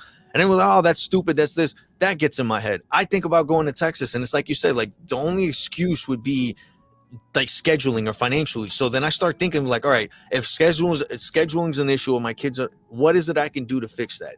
Then I start going through those steps of doing it, and I tell people, and then it's like the mother of my kids, like, listen, I'm thinking about going away for a few days just for what's the reason for it? Because there's these people that and again, it leads to like when you say it out loud, it sounds stupid, but it's like I have a hard time convincing other people or even giving a shit of why I should even convince other people of why I want to do this. And in their head, they're like, you're going to go and you're just taking a trip to take a trip. And in my head, I'm like, yo, I'm going because in my head, yes, it's money. Yes, it's time. And yes, but I look at it like I'm investing this in surrounding myself with people that I know I should be around more because we're like-minded and I can benefit from it, whether it's just for my sanity of not feeling alone or whether it's feeling like I can learn something where it'll get me over that hump to actually start doing some shit, you know. But at the same time, it's like I feel like it's just something that's worth the time. It's worth the trip. It's worth moving my schedule around. It's worth putting that money in. And then people be like, it's dumb. You get what I'm saying? Like, why? Well, I don't think anyone's saying that it's dumb. Even if someone actually told you that, like, because it's not dumb. If you went to Texas as an investment, it's probably not a great idea because you'll be around like-minded people. But I have never met Ben. I've been trading videos back and forth. I dress like him, and make an ass of myself every month. I've never met him. Or Sam, or Slowpoke, or any of them there. I'm going because yes, like after this amount of time, I want to hang out with them. We're gonna do box breaks. I'm bringing Series 1 boxes. We're gonna have a good time. We're gonna talk about some shit. They're passionate about business talks and all of that as well. That's something. But it's been since June is when me and Ben started exchanging videos and talking. So it's like that long. You've done a few episodes now. What's it? How many of these have you done? For the live streams, this is the fourth. As far as podcast, I've done like a few recording, but again, I feel like this is just like But this is the one you're focusing on now, exactly. Right? And I think this is the format for you. You like being on camera. I think that's the right format. I think you should be live on X as well because you have a lot of followers, and even if half of them are bots, that's still a lot of people, right? And if they used to follow, you won't get the bots, scammy, DM, whatever, from being live on Twitch or on StreamYard that pushes to X. It'll be different than going live straight out of X. So I think that's the format, but like you could still be involved in the Texas event by tuning into, because like everything's going to be live there, right? I'm going to go live. Josh is going to go live. Ben and Whiskey, you know, we're going to figure some sort of live thing out. We're not going to have this roundtable, you know, business discussion and it not be a live show where we can take questions and that. So like you can be a part of it and still be with the like-minded people in the chat without physically and spending all the money there, because it's so early on. But if you go, you should go in a mission of being like booking 10 people. Exactly. That's what I'm trying to say. Just have those conversations. But you can do that. You could do that without going. But see, that's the thing. I guess what really gets in my head about it is the fact of like you're saying, yes, I could be in the stream, but then I get in my head like, does that make it seem like I'm not taking it serious because I won't go? You get what I'm saying? No, I think you're just early. Even VCon, it's like VCon too. Like everyone, like, oh, we're on the community. I was like, you've been in the chat and you've been all these live events. Like you're gonna go to VCon right now. You don't go. Oh, so you get what I'm saying? It's like that type of mentality gets in my head. The only reason I'm saying that you don't have to go because it's in a week and a half. First off, it's going to cost more to go. You got to find a hotel. You got to do all this stuff. If you were going to go to VCon is 6 months away. You can, if you are consistent with this enough until then, you'll go to VCon and people will know who you are. Yeah. I streamed for 2 months irregularly, and some people came up to me that I didn't know who they were. We're like, oh, I've seen you on your stream. And I was like, get the fuck out of here. You know what I mean? Like if you do it regular enough and it has a focus and you bring value. And if you talk to Ben and Josh and one other person, people will find value in it. Then you should take the clips from that and post it and be like, Ben Kine dropping, knowledge on this. And have you ever wondered, Josh talks about being a coach of what? Find out he explains it here. Like VFam Sessions with Rob Messer does that extraordinarily well. Yeah, I've been paying attention to what he does, man. I've been trying to take notes off of anybody that I see you guys work with, collaborate with, or anybody that you guys share. I literally try to consume as much of it as possible, not only to get a better understanding of who you guys are and the circle that you surround you guys with, but also trying to learn from everything, from whatever you guys, like I said, I've been watching you guys since before it started getting to a big thing, which is what really started. And that's what I love. Like, I love watching that process just because, like, yes, it's great to see other people win, but it's even better when it's someone that you feel you can relate to, even if it's in the smallest way. Like, you're a dad, you do this, you do that. And it's like, I look at all the similarities in myself and all of you guys. And that's what it's like, a hope thing. It's like, if they're doing it and they're having a good time and they're able to make it happen and still balancing all this other shit, there's really no excuse why I can't even give it a try to do the same. Go ahead. And that's really all that I'm trying to like just get better at understanding and just accepting that it's a possibility of what I'm trying to do. And it's like it's just a nervous thing of scared of breaking out of the comfortability of talking to other people that you know what I'm saying? That's just the main thing. As someone who never did anything public, I hate public speaking. I was the worst at like presenting in my classroom. If I had to stand in front of a podium, I would rock a lot. And I fidget. I've been playing with this knife the entire conversation. When it's a full body camera, if that was the case, I would be way more self-conscious, right? I wanted to do a podcast because I was comfortable on the phone because you can't see my fidgety ass sitting here doing shit. But you know what? That's me. And people don't care. Like the real harsh reality is no one gives a fuck. They either like you or they don't. It's hard as fuck. Consistency is the most important. There are a lot of nights where I don't want to stream at all. And no one would know it. Jay knows it because I'll text him. I go, God, I don't want to fucking stream tonight. Most of the time I'm pumped up to do it. But there are nights where I don't want to. And like, it's hard. It's fucking hard. It's not easy. There's no secret formula. I look at what Gary, says and does a lot as well. And I'm just like, God, like I would love to be the person one day where I can have an Ask TGer show, right? I don't know enough to do that. But yet you're sitting here asking me a bunch of questions, being like, see, you know all that stuff. And I'm looking at Gary going, I don't know a fucking thing. Who am I to give advice on business? That's why if you've noticed, every time I've talked about anything that kind of sort of sounds like advice, I go, to me, that's my journey. Yeah. Because I'm not comfortable giving out advice. Yeah. Because I don't know what it's like to start a business from scratch. Right? I don't know how to get good numbers on Twitter. I am stuck in the low 2000s, right? Of followers. And I make videos a lot.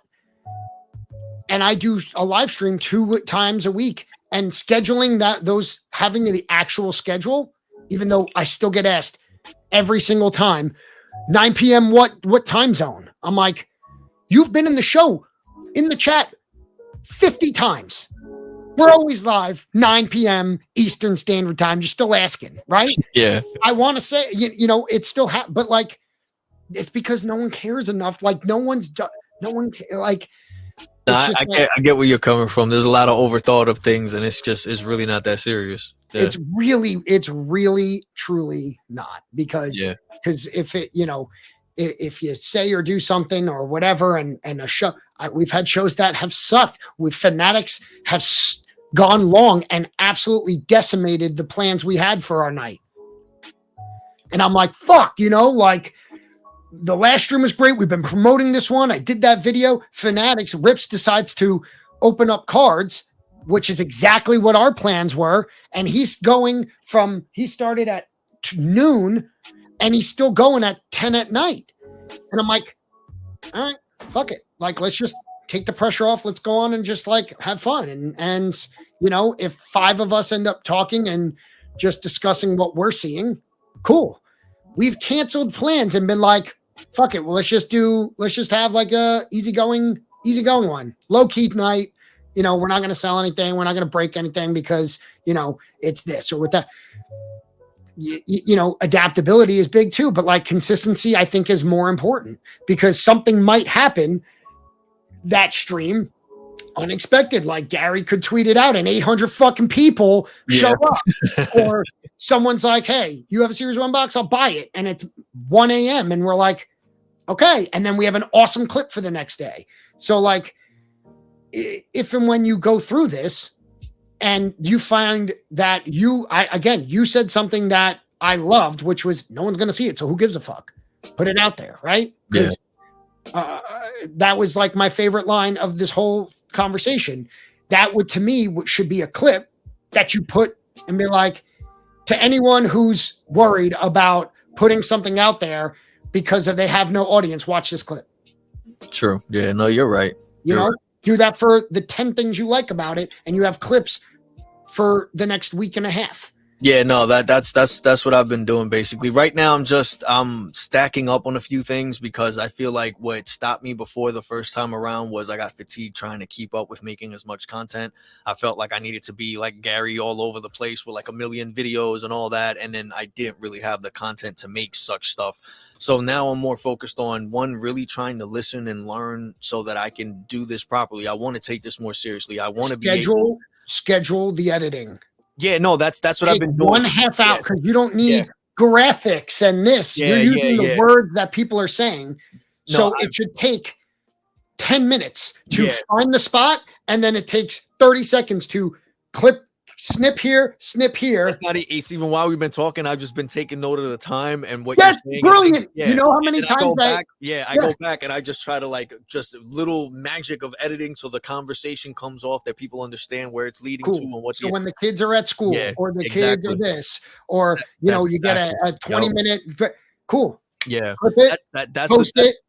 That's what I've been doing and working on. My whole thing is now that I'm more playing around with the schedule. I'm more playing around making sure that I have the proper time, not only to do things like this and go live and have conversations, but also have the time to edit them and make that. So what I'm trying to do right now, until so I don't get overwhelmed with it, is stack up on the content every day. Like I'll take whatever it is and I'll go through it. I'll make things for Instagram. I'll make things for Twitter. And then I have files. Literally, I already have the files done for Ben stuff that I'm going to put on Instagram and Twitter, and his whole thing that I'm going to put on YouTube. The same thing that I have for Jesse, who came on. Then I have Tim Livingston. Then I also have Dominic, who came on. Now I have you. So there's a few other people. I have a list of people that I've been wanting to have conversations with. I want to get Tina on here. I got to get Josh on here. Like, there's so many. And exactly the way that yes, exactly. That's what I'm hoping. So far, no one has said no, and that's what I love about it. And my plan is, like, after I get a good like 3 or 4, to just have the content ready and just start dishing it out,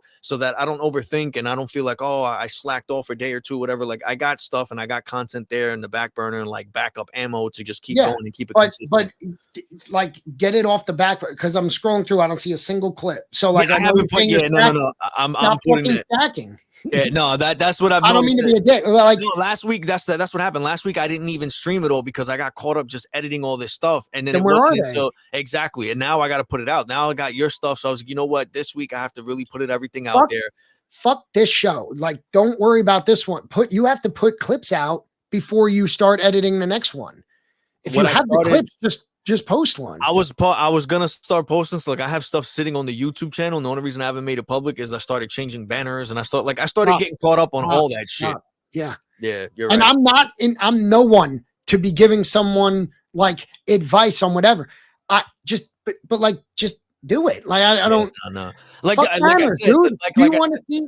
I wish I could pull up quickly the first thing that I put out. I mean, it's garbage. No, I get what you're saying. My thing is, I overthink just because of the fact that I wouldn't want anyone who takes the time to be on here to be like, yo, go check it out, and then it's not presented in a good way. You get what I'm saying? I get what you're saying, but if I tweet out, which I did, come hang out with us, and this was a fucking disaster, it makes you look bad, not me. I get you. No one would be like, great suggestion, Tom. Yeah, I guess. No one gives a fuck, dude. Like, no one's seeing it. Like, this is just there's shit 3 people. Like, who cares, dude? Exactly. Nah, that's what I'm saying. This is why I gotta be around more people such as yourself and such as the rest of the guys and everything, which I'm trying to get. Like, I get on my head. You retweet everything I do, and I appreciate you a ton for doing that. You've always done that. I've always noticed. From back in the summer, you always are one of my retweets. Like, I'm gonna do the same for you, dude. Just like, do it. But fuck, like, the videos that they're getting better. I'm getting. You should see the one I have. It's not done, not because I want it to be perfect. It's just very involved, but it is gonna be the best one I've done. But it took a ton of work and it takes a lot of time. That level, I never want to do it again, because you know what? It won't do nearly the numbers that a stream promotion will do, but I enjoy doing it. I don't care how much. I know that Ben will see it and think it's fucking funny. That's what I live for. That's what I think about, right? Ben's going to watch this and laugh his ass off when I put on the coat and the beard and the hat. He's going to find it funny. And that's all that mattered on the one that I did was like, I know Ben's going to like this. I know he's going to like it. And that's all I care about on this one. And it really is. But you know what? Other people ended up like, just put it out. I get you. Dude. You're going to see. It's going to, like, I literally just have everything stacked up and I was like planning it out. I'm like, all right, I'm going to do this video. But just put one out today, put one out tomorrow. If they're stacked up, what's the moment that you're like, I'm waiting for it to be like this? No, you're using that as an excuse to do it. Like, no, you're right. What's the number? Do you even have a number? No, it's just a mental thing. No one's, I'll tell you, I get it, right? I do a lot of these stupid videos. I put a Wolverine costume on for a Comic-Con video. And you know what? I saw someone from college like it. And I didn't even know they followed. And I go, you think my worlds are colliding. I don't want them to see it. I accidentally tagged a friend that had no idea that I started, doesn't know that I like NFTs 3 years now, doesn't know. And I've talked to this guy regularly. He has no idea that I have this Twitter and Twitch life. I accidentally tagged him instead of someone else in a video. He texted me like the next day and goes, your Twitter, whatever, like wall, I don't know. That's such an outdated term. Like whatever, timeline. you know, page is wild. And I was like, oh. Yeah, you think And about I'm like, it for a second, yeah. and at that point I went, and then Well, that was it. That was the only comment about it. And then we just resumed talking about whatever. And he was one of the people I didn't want to see it. yeah, I get you. No one gives a shit, Yeah, man. I I get see you. that guy once every 5 years. Like, who cares? But You're right. Nah, this week I'm definitely, but watch later on today. that I'm gonna clip start you posting post, stuff. no one will talk about it the next day. So either no one's going to see it and then who cares, or people will see it and then they will go like this and they won't see it or think about it again. You're not Exactly. going to be like that PR King of Hearts guy. Let me block him because I don't want to see that piece of shit anymore. Yeah, exactly right. It's ridiculous, dude. Nah, you're right. No, but I got stuff. I'm putting stuff out there. I've just been making the clips myself and everything and taking my time, and then I get caught up learning all these different little edit stuff. So it's like I've been just I'm getting overwhelmed with ideas and I'm not putting them out there. And you're So right. shut off the idea brain because like you need to be the executor now. Gotcha. You're not in idea mode. You have the idea. The idea is to have a show with business owners to talk about business, how they started. I have a similar idea. Cool. That doesn't mean we're in competition. Doesn't mean we can't both exist.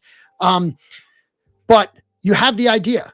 You need to execute on the idea. Stop thinking of a new idea. If you want to think of an idea for content, cool. Like think of the idea and be like, that would be great. And then stop thinking about that and do the idea. Because another idea doesn't help you other than being like, well, should I do this one or this one? Yeah, fuck it, I'm going to do neither. True. It's just like, it's like, I get it, but like, that's the real thing. And I've said it before. And a pivotal thing that someone had said to me was dumber people than you have done it and succeeded. And I'm like, you're right. True. You're a smart dude. You know what you're doing. You know how to put on a production. You know how to set up StreamYard. People ask me how to do that all the time. And then I tell them, and then I never see them do a StreamYard. Yeah. No, so you're already executing the hard part. Yeah, the hard part is doing this. That's what I'm trying to accept more. Like Ben gave me a few things like, yo, try this, try that. And I started doing it. You mentioned StreamYard, and that's like, I was so comfortable with OBS that now that I'm doing this, I was like, you know, if it wasn't for you, I wouldn't have gave this a shot. Now I'm trying this and I'm more comfortable with this. So it's like, it's things like that I'm being more acceptable to and really giving more shots as far as like, you know, trying new things. And I know it's something that I got to do. So you know, I know we're running on 2 hours here, so I want to be respectful of your time. But before we get out of here and end all this, what I wanted to say is like, I'm really looking forward to any opportunity for us to talk again, whether it's on stream or not. My real goal through everything is I want to try to learn to just have more control of what I'm doing. I want to try to learn to try to take what I'm doing more professionally. I see that you guys are all doing it. I see that you guys are having a good time doing it. So it's like whatever I can do to help you guys keep doing that, I would like to offer that, my time, whatever experience I have doing anything. You know, I also told Ben that, you know, you guys are going to be streaming anything that I could do to help while you guys are streaming as well, or bring attention or, you know, moderate, whatever the fuck you call it. Let me know. Anything that I can do, you know, like I keep saying, I would overthink about what I have to offer as social currency or value wise. I don't have much, but I do like being in front of the camera. I do like doing streams. I love to fucking talk, whether I know what I'm talking about or not. So it's like, if any of that is beneficial to you guys in any way, please let me know. And all I ask for in return is just information. If I can learn anything from you guys, you know, like I want to learn how to set this up professionally and do things the right way. I want to learn how I can work with someone else such as Jay. You know, like I have a hard time accepting help or doing that, or trying to accept the fact that I'm not good at those things. You get what I'm saying? Or Sure. You get what I mean? So anything, you know, that's what I'm trying to get better at. I'm trying to get better, like you say, finding the right people and just learning the basics and just being pointed in the right direction. You know, there's so much information that I've tried to obtain myself that I'm to the point now where I don't know. But you know enough to do what you want to do, to start. When you think of all of the things you like, that's exactly the point of my channel, is that there is so much to think about. But if you're thinking about, you know, starting a business, and then it's like, but then what do I do about Google AdWords? And then what do I do about this? You get overwhelmed. Like, you know, way more than you need to know to do what you want to do to start. You know way more than you need to know. And if you introduce new stuff, it's just too much. You'll build to that. You don't have a background on StreamYard. You should have a background, right? Is that important? Will the show be worse if it's a black background like it is? No. But like one day we just started a, starting soon graphic in the beginning of our thing. We should have had that 8 months ago. Yeah, that's like, I got all that shit. And think about it. Yeah. No one gives a shit. And everyone went, oh, you guys are fancy. You know why? Because then it looks like you're building. Yeah. That's the thing. You want to see the climb. My other channel is not called this, but I wanted it to be called this, but it was already taken, is building in public. Because everyone who has Josh and those OG guys that I was talking to, they saw me go from someone who recorded myself uncomfortably with a built-in camera and a microphone that I got from a hoarder, not kidding, from a house fire. I cleaned it up and I used it. That was the first thing. Now I have a good mic. That took 6 months to get into and learn what a good mic. If I was like, well, what mic should I get? Should I get 1080p or should I go for the 4K? No one cares. Like, they want to see the growth. I have been building this stream and personality in public. You guys have seen it. Everyone likes the build, the climb. Don't try to aim to where someone who's been doing it for a month or 6 or 2 years, or Gary for 18 years. Don't look at that person and be like, I got to get it to that now. People like to see the building. You don't have a background. If you have a background next time, people are going to be like, oh, look at you upgrading. They love it. So don't not have a stream because you didn't figure out the background yet. Yeah. No, I hear you. I promise you, I will not talk to you again until I see you post clips. Oh, you'll don't see. ask me, It's gonna get shit. You're gonna get annoyed to the point you'll probably put my account on mute. Watch it. That's how much I have. Like, that's how much I have, bro. Like, good. If that's how much you have, put a post a day. Like, it's good to have that stacked up, but like, I don't have videos stacked up. The amount of times I go, Jay, what are we doing tonight? We don't know what our plan is for tomorrow night's stream. We were talking earlier. We ended up bullshitting about something else. We don't know what we're doing tomorrow night. So tomorrow morning, I'm going to call Jay and I'm going to be like, what the fuck are we doing tonight? I don't know. You want to come up with a game? Yeah. All right. What do you think of this? Yeah. And then I'll be like, cool. I need to know now because I need to do the video to get to I have nothing ready. Zero. That other video I told you about, that's the only thing. And it's not ready, but it's just a long thing. I have nothing stacked up. No posts. Zero. Yeah. That's something I got to go. I just got to get comfortable with that. Like, it's like you said, you bounce your ideas off of someone, and being that I don't have them, I overthink and I feel like. But I didn't for the longest time, dude. Yeah. I didn't, and I don't bounce my videos off Jay. That's because we're both going to be up on screen later. We have to have a little bit of coordination. I don't send him the video ahead of time and go, "What do you think? Should I change this? Should I change that?" I just do it, and then he'll see it on X and be like, "That was a funny video." Like. Yeah. I didn't for the longest time. And to be honest, like, you don't need to bounce it off. And that's kind of what we're doing right now. You don't need to bounce it off anyone. You're just taking a clip and just saying, oh my God, can't believe that, Ben fucking never saw the light of day until he was 8 years old. Like, you know what I mean? Like, here are his story now because he whatever, right? He shared one bedroom with 6 other kids. Mm-hmm. Which I think is true, or I could be making that up. I wish he said. I hope he said that to you so that you can post a clip and then I'll know. I got a lot of good stuff, man. I got a lot of good stuff. All the conversations, like, again, being that from the way this is set up, I guess it's just a comfortability thing, and it just comes off like a normal conversation. That it goes on for a long time, and people, like, they share a lot of stuff that I'm really starting to see, like, the conversations compared to how I started first podcasting and how they're going now are a lot more.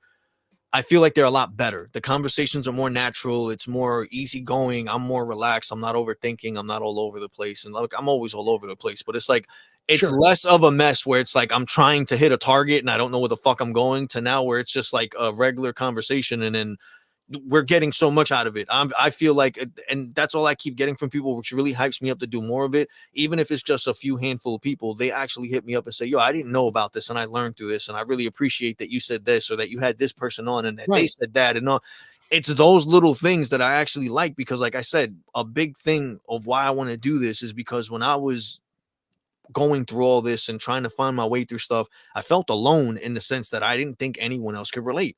And the more and more I see people like you and hear the conversations and all that stuff, I'm like, yo, like, it's just a thing in your head. There's so many other people that are in similar situations or have been in your shoes and can relate and can help you and can just, whether it's just a person to listen to and be like, you know, it eases of some stress, like, yo, you're not alone, or someone else is like, yo, they made it out of this dark place that you're in. It's like, yo, there's a possibility, there's a way, there's a light, there's hope. If one So, like, person did it, it can be done. exactly. And that's the way that I really look at it, man. Like, whether it's doing a business or finding other people to just have a good time with, or finding a community that you can, that's my whole thing of why I wanted to go to Texas and why I wanted to talk to you guys. Like, I had such a great time at VCon, and it wasn't even because of the events. I didn't even give a shit about the speakers or what was going on. Yes, it was a plus, but my main thing was I loved it the day that we were in the field and everyone was just talking to each other. And I never felt so comfortable to just be myself and speak my ideas and shit that I'm like, yo, I want to be around that again. And the more I see you guys and how you are on stream and how you're going to do, I'm like, yo, if I can find any excuse to be in that environment again and just surround myself with those people again, I was like, I want to take advantage of that.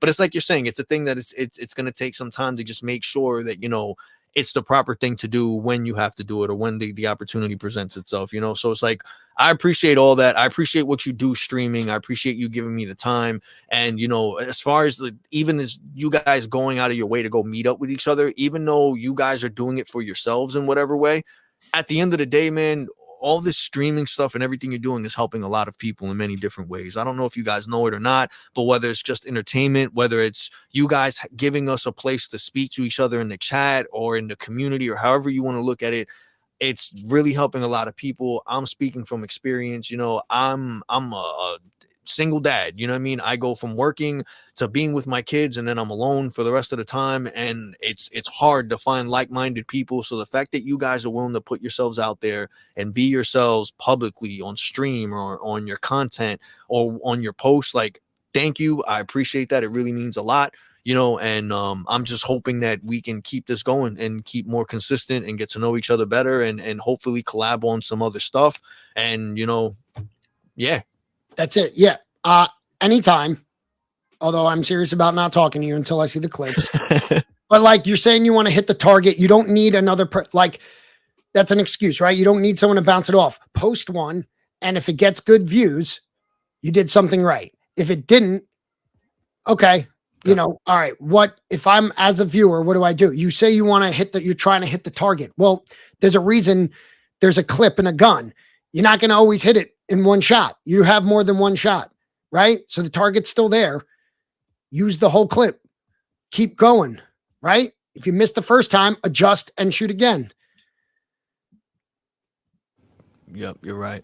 I just got to start fucking taking some practice This shots. ain't a one shot. This isn't fucking 8 Mile, bro. Yeah, one no, shot. right. You know what I mean? Like you can tweet out as much as you want. Yeah, and the shitty ones, no one's going to see. And the good ones, people are going to see. That's what's great about social is that the good ones get seen. And the thing is no one judges you on the bad ones. True. They don't care. They don't. No one cares about your good, your bad or good clips, right? I did 2 full weeks in the morning of where I did if Gary quotes were, you saw that, right? If Gary quotes were motivational, but stupid. To me, it made me laugh, and that's why I put it out. Did it get great view? No, but it made me fucking laugh every time, and it gave me a reason to dig into this content. You know, what do I like doing? I like looking at Gary's content. Well, you know, if I just do it because I like it, you know, that's just me wasting time. But if I use it, then there's a reason to do it. Gave me an excuse to go do it. And then I did it for 2 weeks. I haven't done it since, but it made me laugh.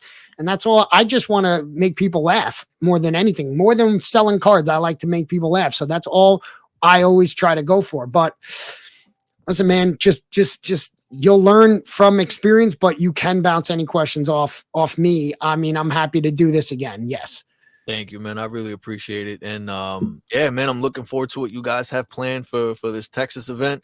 And for you guys have another box break event coming up this week or no? That's it. Well, I'm going live tomorrow night, every Wednesday, every Sunday. Mm-hmm. We usually go live every Friday too, except this past one, because Josh's extravaganza. We we were like, take the night, man. He had that big plan. So yeah, we're exactly. live tomorrow night. We don't really have a plan. We're probably just gonna open up some CNC boxes. I got some more in stock. At Texas, we're gonna do 2 Series 1 boxes. So that's like the next big card event that we have break that we have planned, but we've also been known to spontaneously open ones up because I got 2 more right there and in the mail recently. So, you know, I could be convinced late night while I'm having drinks. I mean, even just yet, I don't go out for drinks with the guys. I don't have that group of friends.